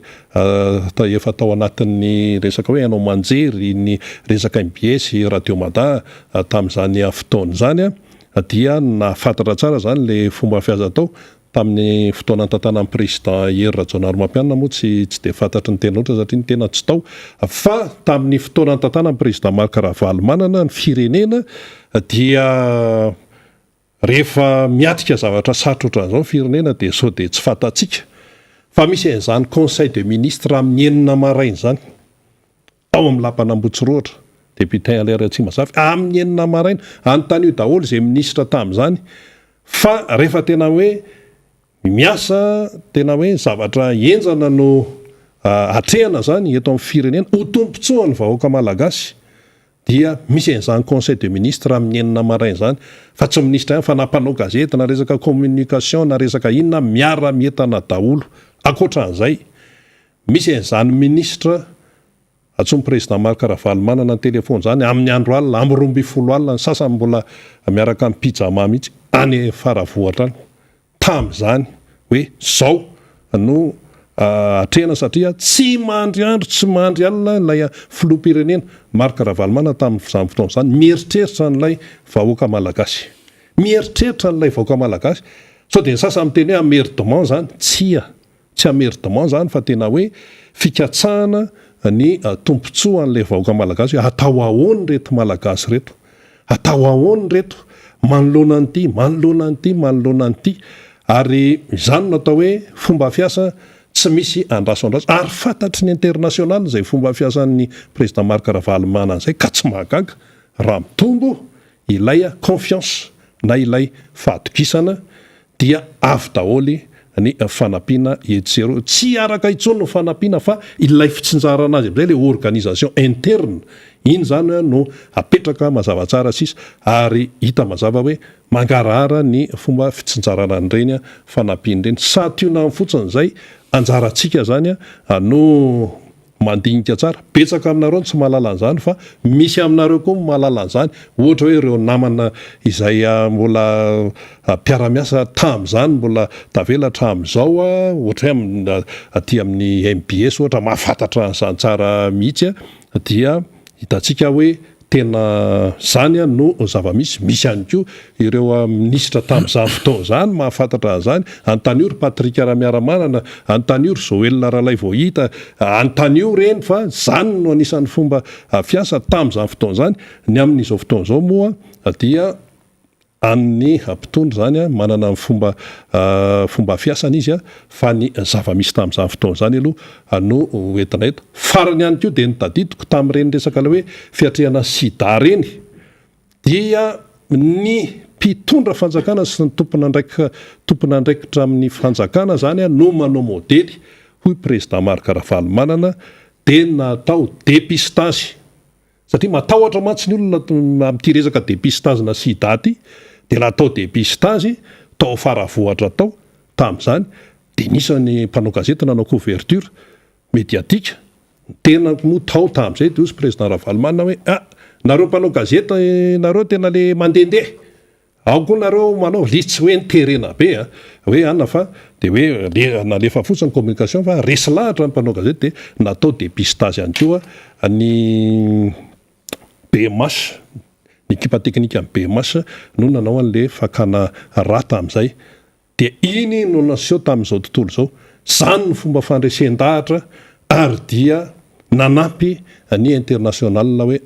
tena zanika tena mpitondra tena hoe manao modely miseho modely dia mipetraka ilay confiance resaka vaksiny ny tany ivelany ry Angela Merkel tonga dia nanao vaksiny daholo ireo mpitondra tany ivelany ireo tamin'ny resaka covid indray io fiatrehana ny covid niteto amintsika mbola nandeny hoe tsy ampafirin'ny pestation choléra io hoe ireo mpanohatra ireo nataontsika vaksiny voalohany zany ene no miseho teto hoe anynya ny oronam-peo momba an'izay ka dia anjarantsika zany no misaitsaina tsara amin'le izy député Alain Tsimbazafy falmerabanao efa eto anao dia anoy ny resaka miara-manonjy isika amin'ny famakafakana izay afaka hoentina zany anao sehatra ry falmerabanao namanarina ry manantitra ihany koa ny araba ho antsika voaka malagasy manaraka ny fandarana miara-manonja amin'ny ity maraina ity eto ihany koa nanaovana kompatanana ho antsika ato anatin'ny distrikta Antananarivo Atsimondrano manaraka ny fandarana amin'ity alatsinainy ity ety ampiandohana namanarina dia mamela ianao ny hitondra ny teny fankahirezana ho an'ireo avatsika malagasy izay trabona amin'izao fotoan'izao satria dia maro tokoa ny misedra ao anatin'izany olan'izany ato anatin'ny firenetsika hitondra ihany koa ny teny fiara-miory ho an'ireo namoyavana tamin'izany fiakarany rano zany ary eo ihany koa moa ireo namoyavana tamin'ny valanaretina covid izay fantatsika fa mbola nahatratra 30 mahery zany tao anatin'ny herinandro ary tsy adino ny fankahirezana sy ny mitondra n'izany teny fampahirezana zany ho an'ny namatsika faniry izay anisan'ny mpamakafaka ara-politika niaraka tamintsika teto izay namony rainy araky nefa nambara tetsy ampiandohana manaraka izany dia hitantsika tokoa ny raharam-pirenena amin'izao fotoan'izao namana rina fa ao anatin'ny safotofoto tanteraka ary maro ny malagasy ny atao hoe very fanahy mbola velona ihany manoloana ny zava-mitranga eo ny loza voajanahary izay mitranga eo ihany koa anefa ny fahasairanana izay babeny ny isa-tokantrano amin'ny tsy ananana n'izay fahafahamanao izay satria raha nisy ny ataontsika hoe ny fiatrehana nyity loza voajanahary ity fotsiny ohatra dia efa nanana vanim-potoana herinandro teo tsika atao hoe ny fanentanana tao anatin'le izy eny fa na dia tsy ampy ary izay lafi ny fanentanana izay amin'ny hoe fiomanana isan-karazany ao anatin'izay fiomanana izay fantatsika tsara fa ilana ny sehatra araboly zany amin'ny fanangonana ireo resaka sakafo ohatra sy ny sisa izay hiatrehana ny sanatria mety isy endrika fiboana noho ny fiakarany rano sy ny sisa maro amin'ny malagasy nefa tsy afaka miatrika izany fa ao anatin'ny tebotebo-tsaina sy ao anatin'ny savorovoro ary ao anatin'ny atao hoe atahotra ny andrasana an'itya loza izay mitranga ity ka izany moa dia entiko sahady ety ampiandohana anehoana amintsika mpanaraka ny fandarana hoe miaina ao anatin'izany tebotebo zany ny akamaroan'ny malagasy ary sarotra dia sarotra ho antsika niatrika sy ny fehan'izany fiakarany rano zany teto Madagasikara indrindra ho an'ny any amin'ny faritra atsimo iny atsimo atsinarana sy atsimo andrefan'iny zany amin'izao fotoan'izao dia fantatsika ny faharavampananana marobe tao ihany koa ny namozana aina izay andrasana moa ny atao tanisa ofisialy izay mbola ho avoaka ny eo-anivon'ny ministeran'ny atany miaraka amin'ny PNGRC satria raha ny fahavoazana antsara izay hita amin'izao fotoan'izao na manarina dia mety hiakatra dia hiakatra izany fahavoazana izany Ny soran'Andriamanitra aloha dia ny hoe efa nivoaka ny faritra masitsika zany a ny rivodoza dia mba hiatrika ny fanarenana ny fahasimbana sy ny sisitsika amin'izao fotoan'izao. Zay indrindra man zay le hoe posta zany hoe le aoarinan'le trangan-javatra iny batsirainy nanimba zavatra betsaka teto amin'ny firenena, miakatra ny rano, simba ny trano, ny fambolena dibo-drano sy ny sisa. Le fiatrehana zay amin'izay zany zao ahoana ny fahitan'ny député Alain Ratsimbazafi azy ny crise sosialy, crise ara-toekarena eo indrindritsika zao. Ny tsara omarena aloha dia nanana ny antsoina hoe plan de contingence ihany ny teo anivon'ny BNGRC izay anisan'ny mametraka indrindra amin'le hoe inona aby ny paikady hiatrehana ny loza raha vantan'ny miatrana eto Madagasikara zany loza zany. Ny naviana tao anatin'izany dia tafiakatra hatrany amin'ny 595 000 any hoany no vinavina ny hoe olona ho tratran'ity hoe trabona ity. Asa moa zany amin'izao tsika amin'ny teny izao na hatraizana isa fa raha ny tamin'ny alahady ariva tokotokony tamin'ny 4 tany hoany ny isa zay nambarany teo anivon'ny BNGRC dia manodidina ny 4 alina eo aloha zany atontanisa voaray tamin'izay fotoan'izay fa amin'izao oresantsika izao dia inona fa efa tena miakatra any ho any amin'ny 10 alina mahery ihany izy amin'izao fotoana izao. Fiatrehana indrindrindrindra ny hoe ny poste cyclone zay nitranginy dia eo le tena ilana ny fahaiza-manao ny mpitantana zany satria rehefa tsy mahay mametraka an'izay lamina samihafa zay amin'ny fiatrehana nyty aorinan'ny loza ity dia mbola ina zany ireo hoe fahavoazana goavana zay anjoa andreo praitandrazana. Mariako etona fa ny raha tsika nahita sy nandre ireo fanamariana nentin'ireo lehibe pokotany satria zay moa zany ny paikady nentin'ity fitondrany ity hoe andeha ho zaraina vatsitsinjo indray ilay vahoaka ka zay trabona tsy manana carnet pokotany amin'le hoe carnet biometrika dia tsy sitraka an'izany. Mbola misy fehipetrany zany le fahazahoana ka eo indrindra tsika no le kara-pokotany naroso hoe tsara marina na manarina fa betsaka ireo sefo pokotany atao anatin'ny Antananarivo renivohitra zany maika ny any amin'ny faritra hafa any no manambara sy manamarika fa tsy mandeha araka ny tokony ho izy ny voasoratra ao anatin'ilay carnet pokotany. Misy ny olona zay efa nodimandry kanefa dia mbola misy carnet tonga ihany momba an'ireny olona reny. Avaiza ary zany no fomba entina anatotana an'izany carnet biometrika zany. Ary araky ny resahanao teo hoe mbola misy fepetra zany ny azahoan'ny olona trabona anankiray fanampiana amin'ny fanjakana. Nefa izy efa tena sahirana. Izy ary efa sahirana. Ary ao anatin'izay le hoe fa ravam-pananan'izay izy dia ataontsika fa ny atota taratasy momba azy ary mety manahirana azy hoe aiza amin'izao fotoan'izao satria tampoka ny avin'ny loza ary ny tsy fananana an'izay atota taratasy zay mety hitranga amin'ny akamaroany ny trabona eto amintsika amin'izao fotoan'izao. Eo zany no tsara isintomana ny sain'ny fanjakana hoe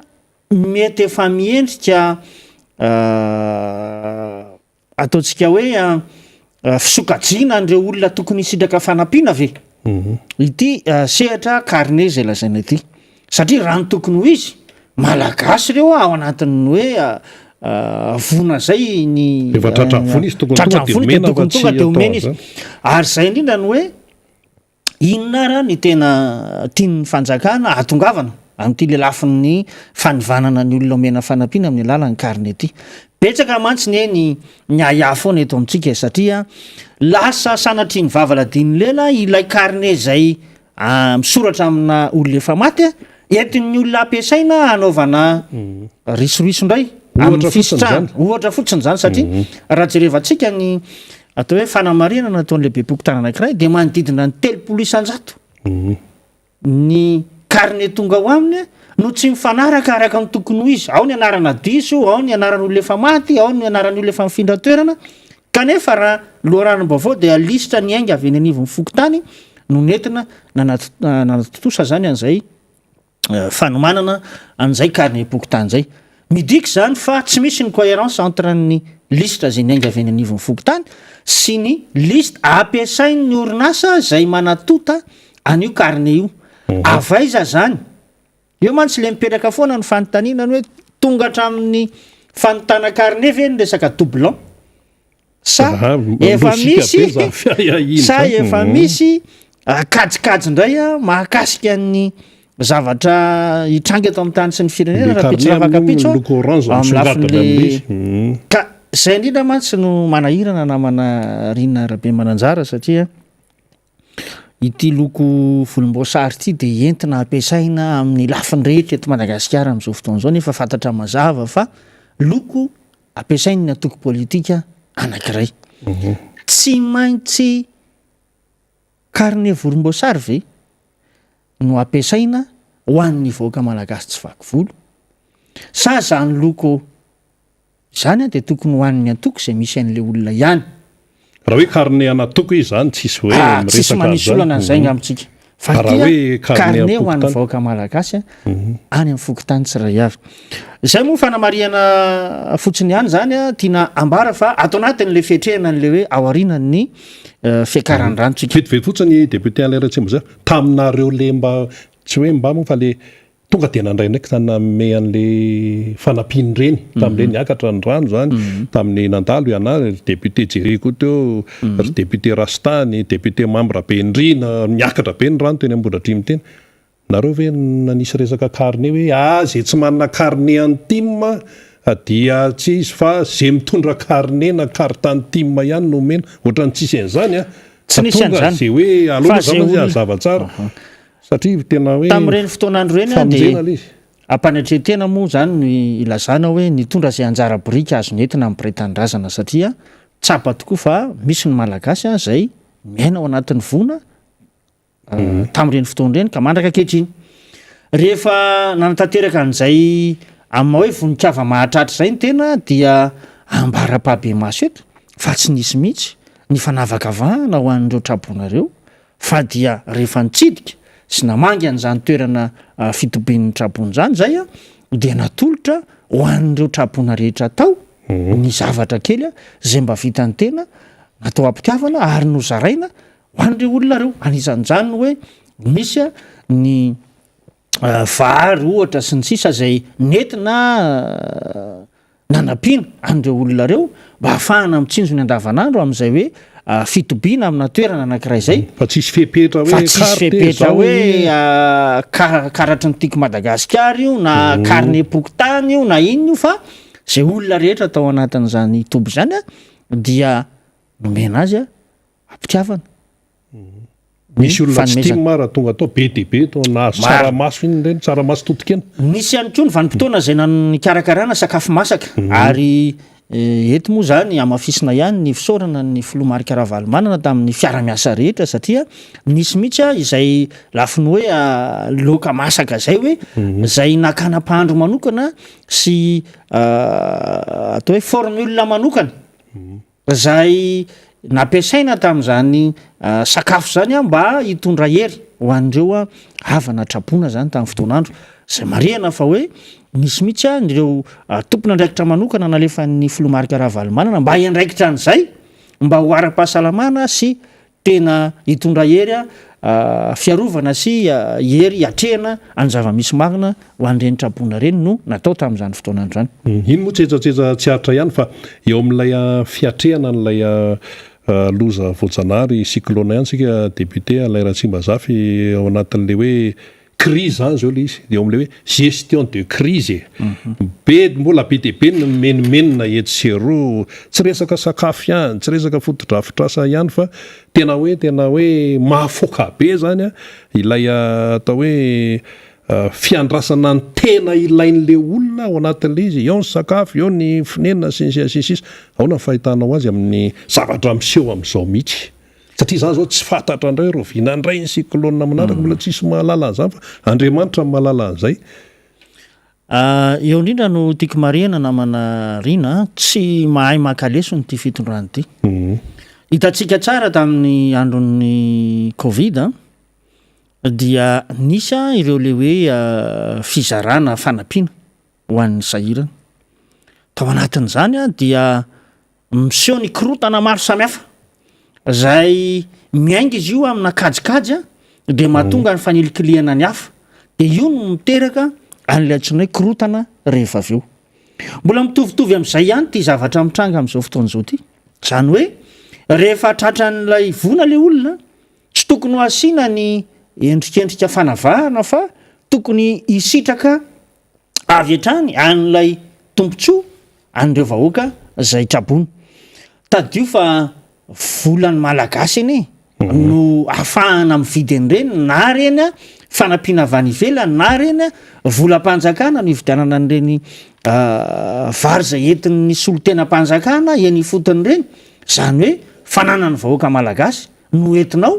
omena n'ireo vahoaka malagasy a trabony ka tsy tokony hisy ny fanavakavahana ary tsy tokony hisy ny fepetra maro samihafa petraka fa rehefa trabony izy nanaona izy a ao anatin'izay hoe vanim-potoana hitsidihanao zay a de tokony hisitraka.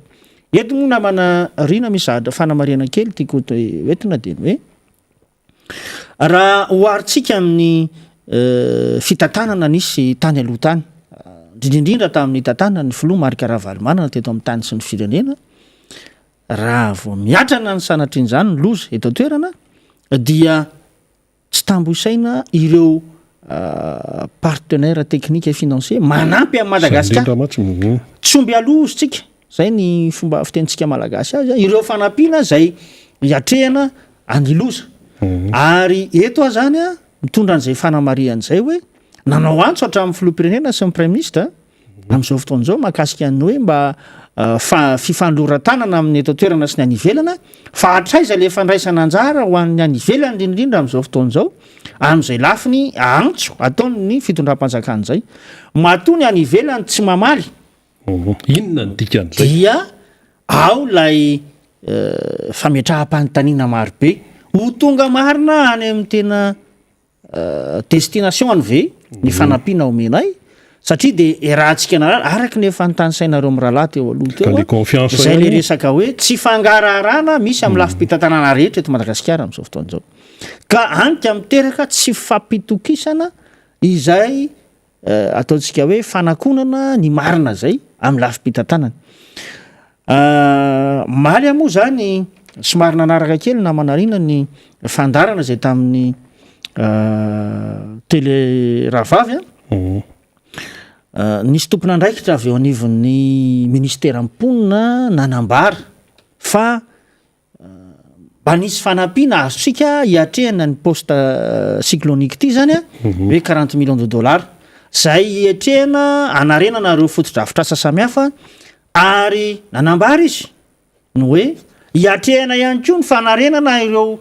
fotodrafitrasa ny olona trabona tony ny hoe fanarenana ny tranondrava sy ny sisa andrasatsika moa zany zay hoe tena voajery ny fitondram-panjakana tokoa ve ireo trabona ravatrano eto Madagasikara ary tsisy vea ny fiangarana fa tena ao anatin'ny mangarara sy ao anatin'ny atao hoe fitantanana mahitsy no hitondrana n'izany lafiny fanampian'izany. Io moa zany marihana ihany fa tsy de refue loatra io fanampiana io zay koa mampametra-panontaniana satria le fitondram-panjakana ny atreto de mbola miseho amin'ny hoe mahavita tena ve sa ahoana satria raha hitantsika fotsiny a raha tsy lasitsika zavatra anankiray fotsiny no resahako aminao na manarina raha nisy ny fahatapahan'ny route nationale numéro 2 tany routeny Tamatavy iny dia andro vitsy tao aorinan' iny de hoe vita nametraka pompilentsika tany amin'iny faritra iny raha ny loharanom-baovao avy any anivon'ny présidence sy ny eo anivon'ny primature no resahana dia toa maneo fa ny fitondram-panjakana malagasy nandray an-tanana feno ary ny vitaina tao anatin'ny fotoana folo izy rehefa jerenao anefa ny site web ny ambassade de Chine dia zareo no nahita ny zavatra nitranga ny fahatapahan'ny lalana dia niazakazaka nanolo tanana ny firenena malagasy ao anatin'izay zany hoe raha tsy misy zany ny fiara-miasa ny fahaizana mametraka n'ilay antsoina hoe fiara-mombonantoka amin'ireny any ivelany ireny dia le firenentsika mihitsy le fitondram-panjakana misy eto dia toa tsy mahefa mamany olana ao anatin'ny fotoana fohy. Eo zany no isotonako amin'izay amintsika hoe tsy ampy hiatrehana ny famahana an'ireo olana izay mianjady ny vahoaka malagasy amin'izao fotoana izao ny 40 millions de dollars izay no resahana fa efa azo nyity fitondranyity hiatrehana nyity vona siklonika nanomboka tamin'ny ana sy ity batsiray ity. Eo zany a hoe tokony any eo ny fitondram-panjakana malagasy amin'ny fahaiza manao mahakasika ny fandraisen-dahatra an'ireo mpiara-mombonantoka mba hanatosaka ny famatsiana ho an'ny Madagasikara satria ilay vahoaka malagasy raha oritra ara ny rano dia tsy voatsinjo izy ny amin'izay lafin'ny fanarenana ara-potidravitra zay, tsy voajery izy ny amin'ny lafin'ny asa zay very amin'izao fotoana izao, ary raha tsy voajery izy manoloana ny hoe ataontsika hoe ny fiatrehana ny andavanandrony zany ao aorianan'izao zavatra mitrango zao dia hitantsika fa sarotra ho an'ireo malagasy zay tafalatsaka ao anatin'ity hoe trabona ity zany ny anarina an'izay fiainan'izay. Efa nambaran'ny namana solombavam-bahoaka jereran'Rembolaina teo no hoe aiza ho aiza ny fandraisana tanana raisin'ny ministeran'ny fambolena sy ny fipina satria fantatsika tsara fa ny akamaroan'ireo olona zay tratran'ity vona ity dia olona miaina ny amin'ny tontolo ambanivohitra ary atao hoe miaina ao anatin'ny faharefona na eo amin'ny lafin'ny etomanana zany na ihany koa ny amin'ny lafin'ny fotodrafitrasa zay honenany zany satria dia maro amin'izy ireo ny rava-fananana amin'izao fotoana izao ary potika ihany koa ny sehatra fiariana toy ny fambolena sy ny fipina zay maro ny lasan'ny rano sy ny sisa ka ireny zany no anairana ny tompony andraikitra mahakasika an'izay fiahina ny vahoaka amin'ny sehatra fiariana zay satria raha tsy ilay vahoaka malagasy aloha ny voky io zany misy pakady ihany tsara apetraka ny hoe noana izy amin'izao fotoana izao vary aloha mena azy ahafahany miatika ny zavamisy ary rehefa voky ireo olona reo dia ahoana ny ahafahana indray mijery ny fiariana mba aharitra izay fahafahany miary zay ahafahany mamelo tena ahafahany miany ankonany ary ahafahany mijery indray rehefa avy eo an'izay le hoe ara-teokarena maharitra mba hahafahany zany mamary ireo olana fototra zay iainany andavanandro amin'izao fotoana izao. Ka eo indrintsika député Alain le hoe olana fototra atrehan'ilay vahoaka malagasy. Io zany zao mifanjakana tamin'ireny le resaka loza voajanahary cyclone ireny tsika moa zany zao nandalo iana dia tonga batsiray dia lasa batsiray dia hoe nafatra vary dia hoe nafatra vary dia hoe mba atao hoe mba hitazomana vidim-bary sy ny sisa dia vidim-bary nefa ohatrany tsy mety midina nefa lazaina tsy hoe nanafatra vary dia le tatsako nefa ato tsy vaovany olona araka ny teneninao tao zezika masim-boly sy ny sisa ny lakan-drano ny fanadiovana azy tompoka amin'ny fotoana tsy fiavian'ny orana ny fanadiovana lakan-drano raha tsy resaka afa tsy niany faritra loatra iny tsika fanamboarana an'ireny le barazy madinidinika ireny amin'ny fotoana tsy mbola hiavian'ny orana no anaovana an'izany fantatry ny tatsa zany fa ny voamarika zany dia ny hoe le tatsa mahafantatra tsara zavatra iainany fa ny tompon'andraikitra ty ambolona tabatra ty mety hoe hafa ny zavatra raisonnement hitany zany dia hoe manafatra vary nafarana vary fa mividim-bary tsy midina aloha raha eny amin'ny mpanjifa ny vaholan'ny tatsa tsy miva raha io zao ny ranobe dia difitra ny tambary dia ahoanandray zany ahoana fahitan'ny député Alain Ratsimba Zafy an'izay raha hoe raisitsika indray aloha ty resaka vary ty zany afarana ny vary nefa mividim-bary tsy midina vao mainka eny amin'ny sabotsina mena efa 3,000 ny kilao dia misy voanjobory 900 ny kapoaka ozy le raha matoa zay toy zay kirahatsinana natsinana voanjobory mandrakizay raha za tsy hividy an'io zany ny zavatra miseho eny anivon'le saram-babem-bahoaka ao anatin'le izy resaka crise sociale vidim-piainana tsy vary faiza ao ma- anatiny fijeriko azy na manarina dia tsy faiza mandamina zany satria vola be tsy tokotsy firoana ane no natoka ny fanjakana zany anafarana vary eto Madagasikara raha ny tokony ho izy zany dia tokony isy fiatraikany any amin'ny vidim-bary tokoa raha ny lojika zay ny lojika ny fahatongavan'ireo vary eto amintsika ireo fa matoa io tsy misy fiatraikany dia tsy fahaiza mandrindra zay tsy fahaiza mitantana ny fireneny zay satria fantatsika tsara fa ny antony izay nanafarana n'ireny vary reny dia ny hoe mba hikajiana ny tsy fiakaran'izay vidim-bary zay eny amin'ny eny an-tsena zany fa azo faritantsika zany amin'izao fotoana izao fa tsy miasa ny ministera mivarotra sy ny ratsa-mangaikany matoa mbola zay ny zavatra hitantsika eny an-tsena amin'izao tsika miteny izao faharoa manarakaraka an'izany ny fanafarana vary tompoko dia vahaolana vonjy-maika zay indrindra fa tsy vahaolana maharitra ho an'ny firenena malagasy itsika dia midradradrada ny hoe ny 70 isanjaton'ny malagasy dia mbola tatsaha avokoa inona no manakana nyity fitondrany ity tsy anaovana tetikasa manokana goavana ho an'ny sehitry ny tontolo ambany vohatra eto Madagasikara raha apatsiaha kely ma tsy namana rina dia tamin'ny andron'ny filomarika Ravalomanana hitantsika tsara ny fanampiana nanosehana ny sehatra ny fambolena sy ny fiompiana anisan'izany ny nametrahana ny tetikasa PSDR zay nahafahana ny jery akaiky ny tatsaha amin'izay lafiny famokaran'izay ao ny tao ny tany daholo ny aingany masom-boly ny zezika tao ihany koa ny biby fiompy anisan'izany no mivavy-peronono dia tamin'izany vanim-potoana zany faharoa manarakaraka an'izay ny fampidirana tsikelikely ny fitaovam-pamokarana avolenta toy ny tracteur zany hitantsika tamin'ny taona 2024 zay tao iavolohany anarivony ny tracteur atao ny alohany reny fanonganam-panjakana reny fanakaiza daholo reny amin'izao fotoana izao zay tracteur tokony nomena ny tena amin'ny tontolo ambany vohatra fa noho ny tonga ny fanonganam-panjakana dia tsy fantatra ntsony hoe nakaiza zany fitaovana zany nisy 4 be da be koa tao zay mbola fanampiny koa zany akoatran'ireo dia nasiana ny fifaninanana teo amin'ny tatsaha amin'ny resaka volovary ary maro tamin'ny faritra teto Madagasikara ny hita hoe niakatra ny hatsarany zay sehatra famokarana vary zay zany mantsy dia mitondra antsika makany amin'le hoe fahaleovantena ara-tsakafo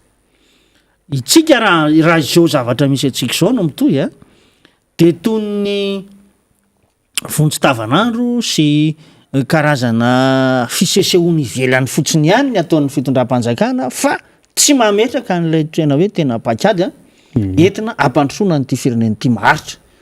raha tena dinihana manko zao fomba fihetsiketsika ny fitondram-panjakana zao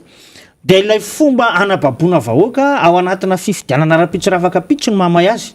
fa tsy nitsinjo an'ilay fiainako avy malagasy maharitra tena hoe anontotra n'izany firenena malagasy zany ho any amin'ny fahavitatena ara-tsakafo ary any amin'ny sehitry ny hoe tena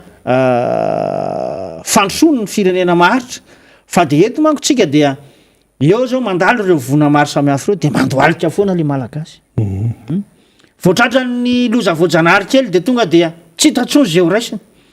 ary na ny fitondram-panjakana raha amin'izao fotoana izao dia toy ny mamono afo fotsiny ihany ilay fomba fihetsika aseho fa tsy tena mamahany zay le hoe olana fototra andavanandro ny mponina izay ka zay indrindra député Alain Ratsimbazafa raha ny tokony ho izy zany na misy cyclone na tsy misy cyclone tsy tokony isy krizy ara-tsakafo eto Madagasikara tsy tokony isy krizim-bary eto Madagasikara satria raha voatsinjo araka ny tokony ho izy ny filan'ny tatsaha zay mamokatra n'le sakafo hohanina miditra any ambavany gasy dia tsy tokony isy izay fanafaram-bary zay raha io no raisitsika ohatra 3 taona zao ty régime ty ny teo anitsaka ny fahefa taonany izy amin'izao 2020 sy 2021 zao amin'ny herintaona fifidianana raha ny calendrier aloha fa itsika koa tsy tompony ampitso tsy resaka lavabe momba zay isika fa zay zany le izy raha ohatra ka atao anatin'ny telo taona zay no raisiko mantsy le teny député Alain Tsimbazava hoe tena nikarakaraina ny tantsaha tena nikarakaraina ny lakan-drano ny fifezana ny rano koa ilana teknika io dia omena ny asiny ny teknisianina fa tsy miseho teknisianina daholo koa ty olona rehetrarehetra ty fa ny tena teknisiana reo teknisianina agronome firy ny misampatra zany iny sapapampianarana zany amin'ny hainao manjery université misy resaka agronomie be de be ny teknisianina izay mifanampy amin'ny tantsaha dia azo antoka mihitsy fa tsisy ny olana ara-tsakafo zany hoe na tonga arany cyclone amboniny vokatra miakatra dia misy ny ambombava afaka hiatrehana an'iny ohatran'le tantarany sefa tao anaty baiboly hoe tandremo isy fito taona mamokatra be dia fito taona amosary dia le fito taona namokatra be dia misy ny gestion mipetraka tsara dia nisy ambombava sy ny sisa dia natonga ara ny olana dia afaka niatrika tsara le olombelona. Misy fanamarena kely na manarina zay anisan'ny nanaitra tao anatin'ny fanapahana ny raisiny ny filakevitra minisitra herinandro lasa zay amin'ny hoe fanafoanana ny sampandra-ara-panjakana anankiray misehatra ny tontolo ambanivohitra kniazery angamba raha tsy diso izay nefa io toerana io dia anisan'ny mampiofana ireo tompona andraikitra eny anivon'ny tontolo ambanivohitra mba anao ny sensibilisation amin'izay sehatra ny fambolena zay sy ny fiompiana. Hitantsika manko tamin'ny andro ndresahantsika teo le hoe nisy tetikasa PSDR teto amin'ny tany sy ny firenena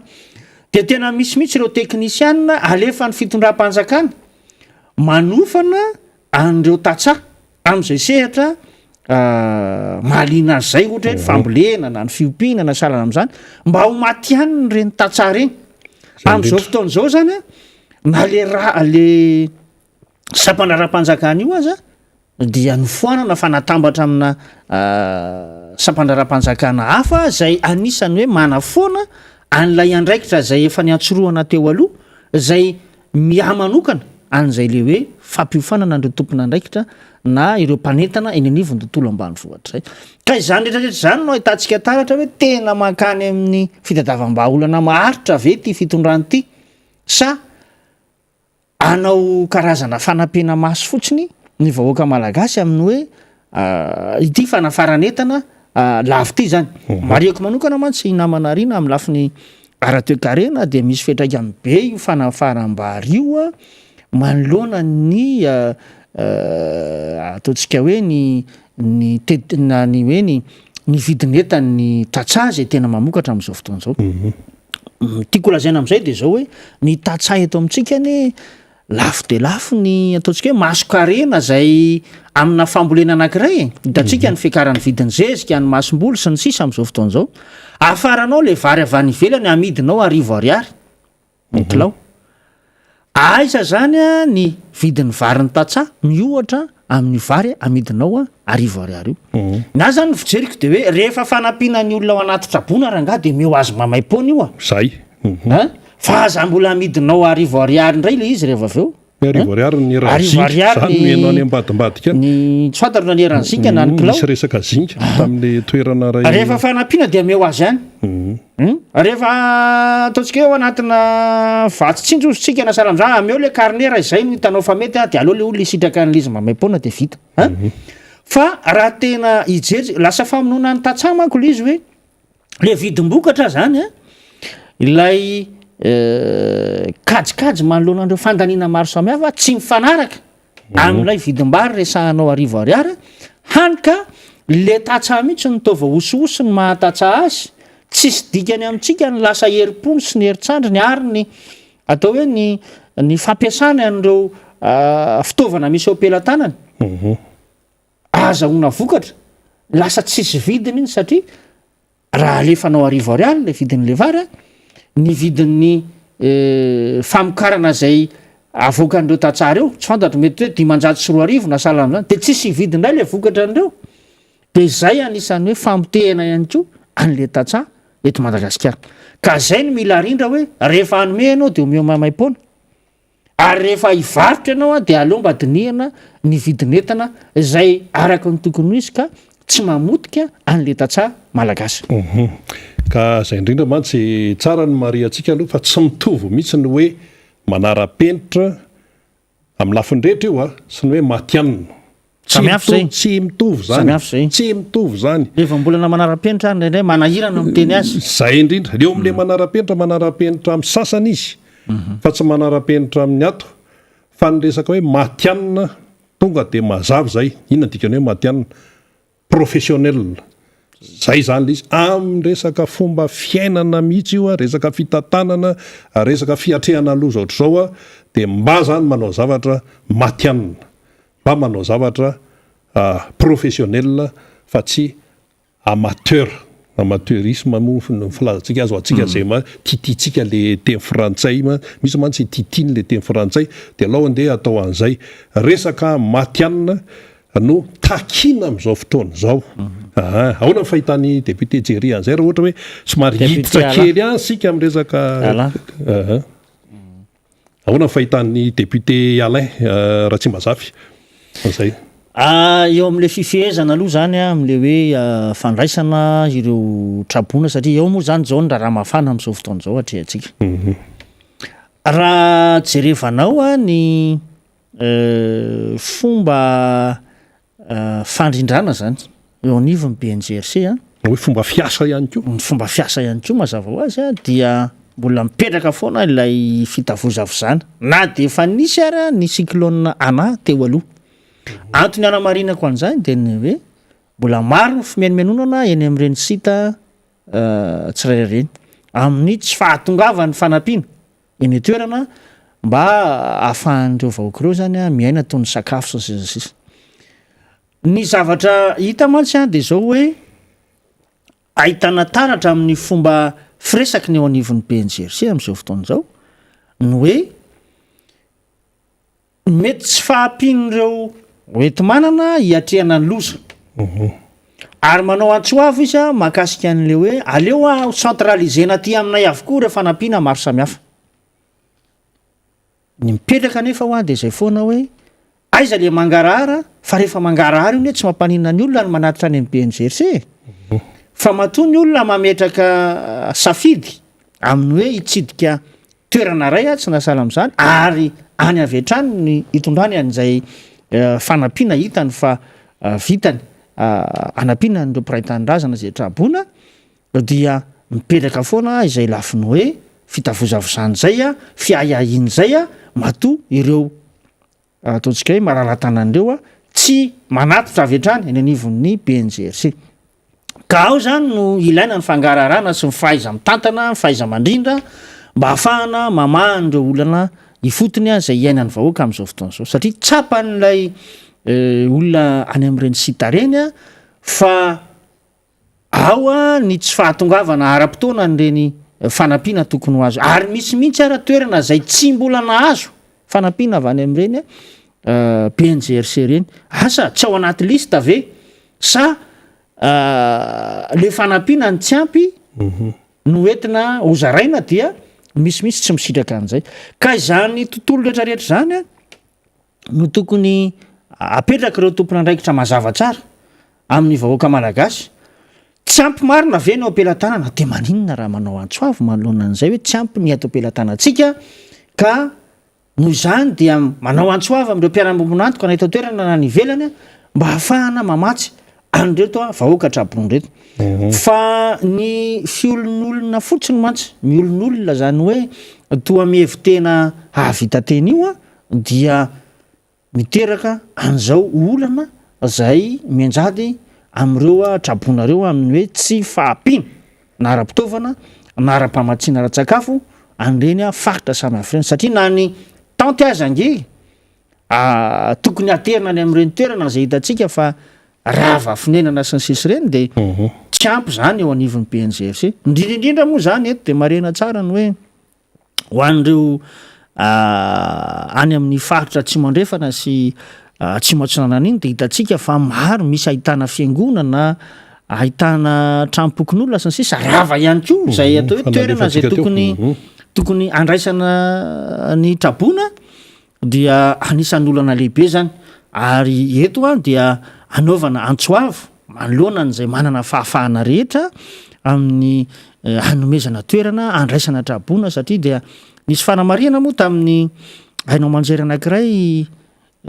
reko tamin'ny maraina teo ny hoe misy fiangonana de ny mpivavaka ao amin'ny any no nraisiny kanefa dia misy malagasy hafa zay mety tsy mitovy finoana aminao fa malagasy toanao izy dia tokony mba hisokatra avokoa ho any rehetra reny tobo reny satria hoe zay manakariny epoky tany mahazo ka izay mantsy le inge le ohatra omen'ny fanjakana lasa raiky tapisaka any amin'le tena tsorona fa fiangonana no manao an'izany fiangonana zay zany a le hoe io a de ny ohatra de miainga avy amin'ny ireo mpitantana voalohany ny firenena ary rehefa manao ohatra tsara ny mpitondra dia manaraka an'izay ihany koa ny vahoaka fa asehoanao lay fanavakavahana na asehoanao lay fepetra fanelikilihana nefa dia ao anatin'ny vonisika de lasa ianaran'ny olona le izy eny fa na dia ny fiangonana raha am'izao fotoana izao de mametraka an'izay hoe ny mpino atao aminay ihany no afaka miditra ato amin'ity sity ity zay anaovana antsoavy re tompoko oka mba tsy hipetraka zay am'izao vanimpotoana misy atsika zao fa mba tena hifanometanana marina ary mametraka an'izay le hoe voninkiava mahatratra malagasy atsika ny fihavanana zay le fitenitsika le hoe aleo veritsika alakalam-bola toy zay veritsika alakala-pihavanana izany rehetrarehetra zany de endriky ny mampirala sy ny malagasy ray atsika rehetra ka tokony vanimpotoana toy izao no any aotsika an'izay firaisakina zay atao hoe nampiavaka atsika voaka malagasy zay miohatra am'ireo firenekafa marina zany mito ihany ny fandarantsika miara-monja MBS Radio Mada efa nisy keo moa ny fitenenana trany hoe le raharaha tena aseho an'Andriamanitra mihitsy hoe iny aloha iana nanana ny heriny na lefa nyray batsoray mbola mafimafy kokoa noho nefa le malagasy efa tena firenena mahantra sy efa fadiranovana mampisaitsaina izany toe-javatra no an'izay tsy tonga saina amin'izany aloha de efa tsy fantatra hoe ahoana ary nkeretsy mamelo ny covid tsy efa miapanapa ny Madagasikara tsy Madagasikara ihany eo ihany koa ny fiakaran'ny rano ny cyclone ny vidim-piainana manahirana be zany ny fotodrafitrasa potika ny fiatrehan'ny malagasy ny fiainana am'izao fotoana izao tena hoe zavatra mampieritreritra mihitsy ny zavatra iainantsika ankehitriny ao moa ny sasa amin'ny tena misy manota fady ao ny kristianina amin'ny tena be loatra ny asan-demony eto ao ny samy manana ny fomba filazany fa fomba filaza sy fomba fahitana daholo zany rehetrarehetra zany fa na tiana na tsy tiana zany dia mila mieritreritra isika malagasy mihitsy na ny mpitondra na ny oentina manoloana ny toe-javatra tahaka an'izao fa na ny any velany ary variana mihitsy ao anatin'le raharaha hoe tena samy niatrika cyclone ihany ohatra hoe Batsuray nandalo tany La Réunion izy nandalo tany Maurice izy zay nosy kely ireo fa isika nosy lehibe indrindra ty amin'ny ranomasina indianina fa isika ny tena kofina indrindra raha noarina tamin'ny Maurice sy La Réunion zany noho ninona noho ny antony farim-piainana tsy mitovy kanefa Madagasikara de tsy tokony ahantra fanamariana kely alohan'ny amaram-paranantsika azy député Alain Ratsimazafy sao de tsy fantatsika miresaka fambolena sy fiompiana mantsika sy tontolo ambanivohitra fa zany atao hoe États-Unis zany tompoko zany atao hoe Russie zany ataontsika hoe France zany ataontsika hoe Inde zany reo ny raisitsika de ireo de firenena anisan'ny voatsokazy hoe matanjaka eran-tany fa mano hoe miloloha tapony loha ny tontolo ambanivohitra tompoko miloloha tapony loha ny tatsahany amin'ny fa ny tatsaha fotsiny any amin'ndrarosiny aty amintsika tsy mitovy ny tatsaha any Amerika sy any Russie sy any Allemagne sy any Inde efa mampiasa fitaovana tracteur arifomba sy ny sisa ny aty amintsika moa zany efa misy ihany mampiasa fa noho n'ilay fahasahiranana de mbola mianina miresaka hoe angadin'omby mbola misy angady ary amin'ny zao fotoana izao zay no zava-misy tiano tenenina de ny hoe ny fitondram-panjakana any Amerika any Russie any France any Inde dia mametraka amin'ny tena toerana maizy azy tompoko ny tontolo ambanivohitra ny ao a Frantsa ao ny ao Inde ao raha vo hafahafa ny fiaimpianan'ny tatsa de tena mirongatra ry zareo, mirongatra ny tany eny zao taona vitsivitsy zay tena hoentin'ny zareo mihitsy ny traktera hoentiny any New Delhi renivohitra zany a de aparitany eo ny ronono, aparitany eo ny legioma eo ampovoan'ny arabe, zany ny andrareo dia zany toezavatra zany no mametraka hoe so tsika mieritreritra hoe zany firenena any États-Unis sy any Frantsa zany de firenena hoe tena resaka fiarakodia teknolojia de pointe sy ny sisa malaza ry zareo am'izay fa ny tontolo ambanivohitra ny azy dia tsy ataony ambany zavatra mihitsy tompoko fa tena karakarainy tsara mihitsy ka zay zany mba tsara ho fatatsika ihany mpianatra histozeo any ampianarana mahafantatra an'izany tsara dikan'izay zany tsy hoe ataotao fotsiny ity le hoe fijerena ny tontolo ambanivohitra ity tsy ny cyclone tompoko nde hoe anliana ka hoe tsy navitana an'izao na tsy navitana an'izao asa tokony efa natao nandritra ny 3 taona mahery ve zay vao hoe ho atao de ny sasa moa mieritreritra ohatra ny tsy ampy mihitsy le mandara io ataovy efatra mihitsy rangaha ohatray de ahoana ihany raha le izy zavatra efa tokony natao tsy nataoko ahoana ianao no mitady zavatra hafa indray misy lalam-panorenana koa nefa eo tokony arahana ao anatin'izany ka de anjarantsika no misaitsaina azy misy zavatra mbola homariana ny député Alain Ratsimbazaha fa iny moa tsetsasetsa tsy aritra ihany mba tsara ho fatatsika beso maro ndao ary député Alain fanamariana kely fotsiny namana Rina makasika ny hoe teny zay nataony ny filoham-pirenena teo ihany koa ny ramatoavadiny rehefa nitsidika ireny toerana reny de samy nanamarika ny hoe malahelo an'le vahoaka malagasy zay tratra ny reny vona ireny raha mba te hametraka fanontaniana hoe iza moa no tena mitondra an'izay sehatra hoe fahampahatrana ny malagasy zay tadio fa lokaloka ny Andriamatoandro Rajoelina fony izy kandida filoham-pirenena fa hanombotra ny Madagasikara ary ampanankarena ny malagasy amany olana raha teo karena ary amany zay lafi ny fahatran'izay aizytsika amin'izao fotoana izao lasa toa fiteny manahirana le izy zany hoe tompona andraikitra voalohany eto amin'ny tany sy ny firenena ianao amin'ny famahana zao fahatrany ny malagasy zao toa entina amendry fiandrona sanatria ny fomba fitenena ohatran'ireny ka mahalasa saina ihany vanim-potoana anankiray izay tena mangirifiry ho an'ireo trabonareo amin'ny akamaroany malagasy tratra ny vona izao zavatra misy zao ka manao antsoava ho an'ny tompona andraiky lisanambaratonga ao anatin'izay hoe zava-mitrango zay aoka tsy ifamendry fiandreo etotsika fa samy hitady an'izay hoe vahaolana iraisana ho an'ity firenena ity anisan'ny lafin-javatra anankiray tia nampitaina ao anatin'izay de ny hoe fotoana ny fifamezan-tanana zao namana Rina Rabe Mananjara ary izay endrika fanehoana ny fihevanan'izay ny zava-dehibe aoka mba hitondra vahaolana foezaka ary lavitrezaka ho an'ireo trabona ny mpitondra fanjakana amin'izao fotoana izao ary indrindraindrindra mba ametraka ny mpakady maharitra amin'ny mba tsy apavesatra ho an'ireo vahoakantsika zay efa marefo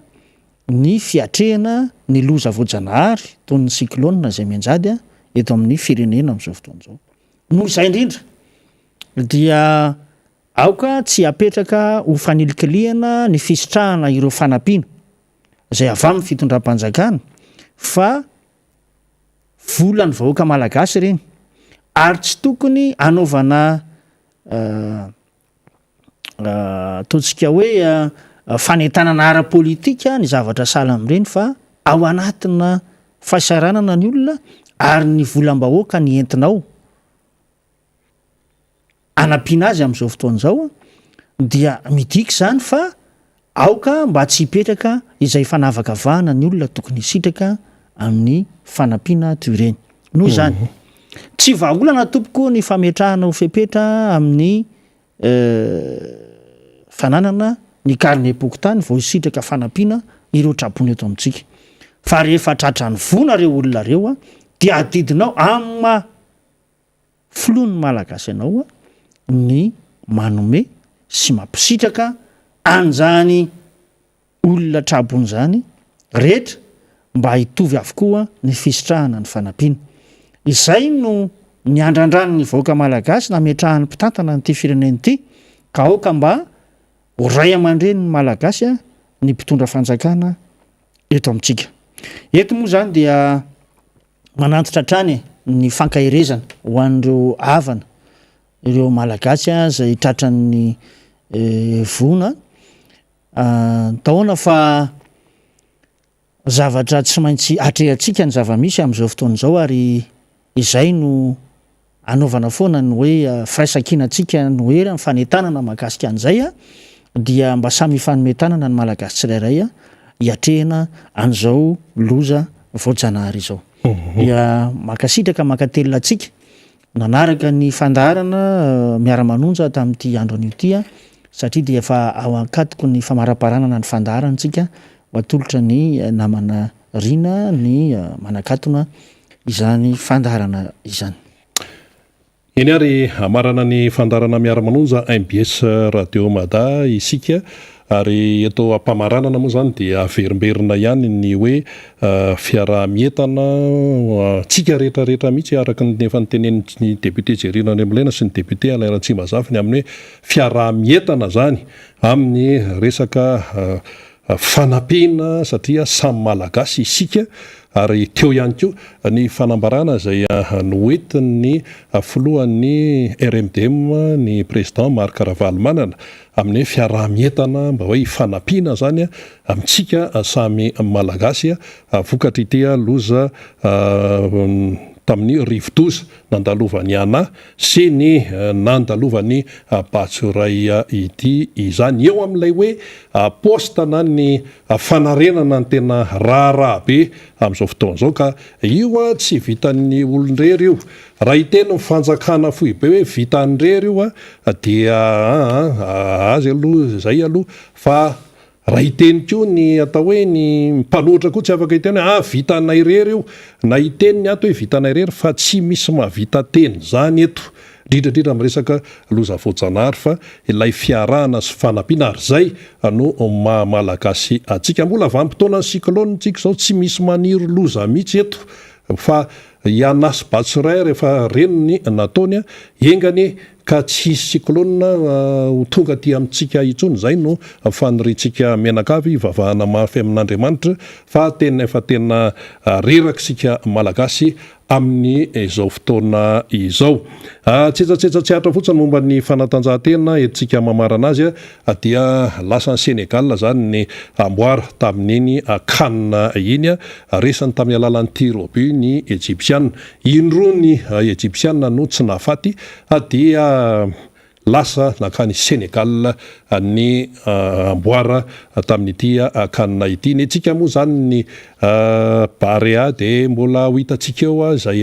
fandeha nofa tamin'ireny wawawa be sy gidragidra be reny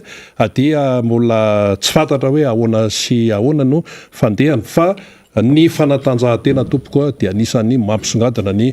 firenena na firenena manta ary izy ka misongadina amin'ny fanatanjahantena amin'ny raisam-pirenena ny kolotsaina ihany koa ny hira ny hosodoko sy ny ohatr'izany zay mampiavaka atsika dia mampiakatra ny vonina-pirenena ireny fa tsy hoe sanatria hoe lafin-javatra hafa foana no fantatry ny anivelany ary fantatry zao tontolo zao fa izany Madagasikara zany dia manana ny maizy azy ary betsaka no mitsiriritra nyty Madagasikara ty be de be no mitsiriritra zany Madagasikara zany fa io moa zany noho ny zavamisy eto tsy asitsika resabe fa atsika no misaitsaina fa raha mbola hoe eto zany tsika miaina eto dia tsy ho foana mihitsy akory ny fanantenana zay lay fomba fiteny tena manana ny lanjany satria dia tsy maintsy miatrika isika. Tapitra ny fandarana miara-manonja MBS Radio Mada tamin'ity indray mitoraka ity isaorany ianao naharitra hatramin'ny farany, isaorana ihany koa ireo teknisianina marobe izay aniarany isalahy tamin'ny fanatontosana ny fandarana. Raha pitsindray ny fotoanantsika manaraka, samy tain'Andriamanitra veloma tompoko.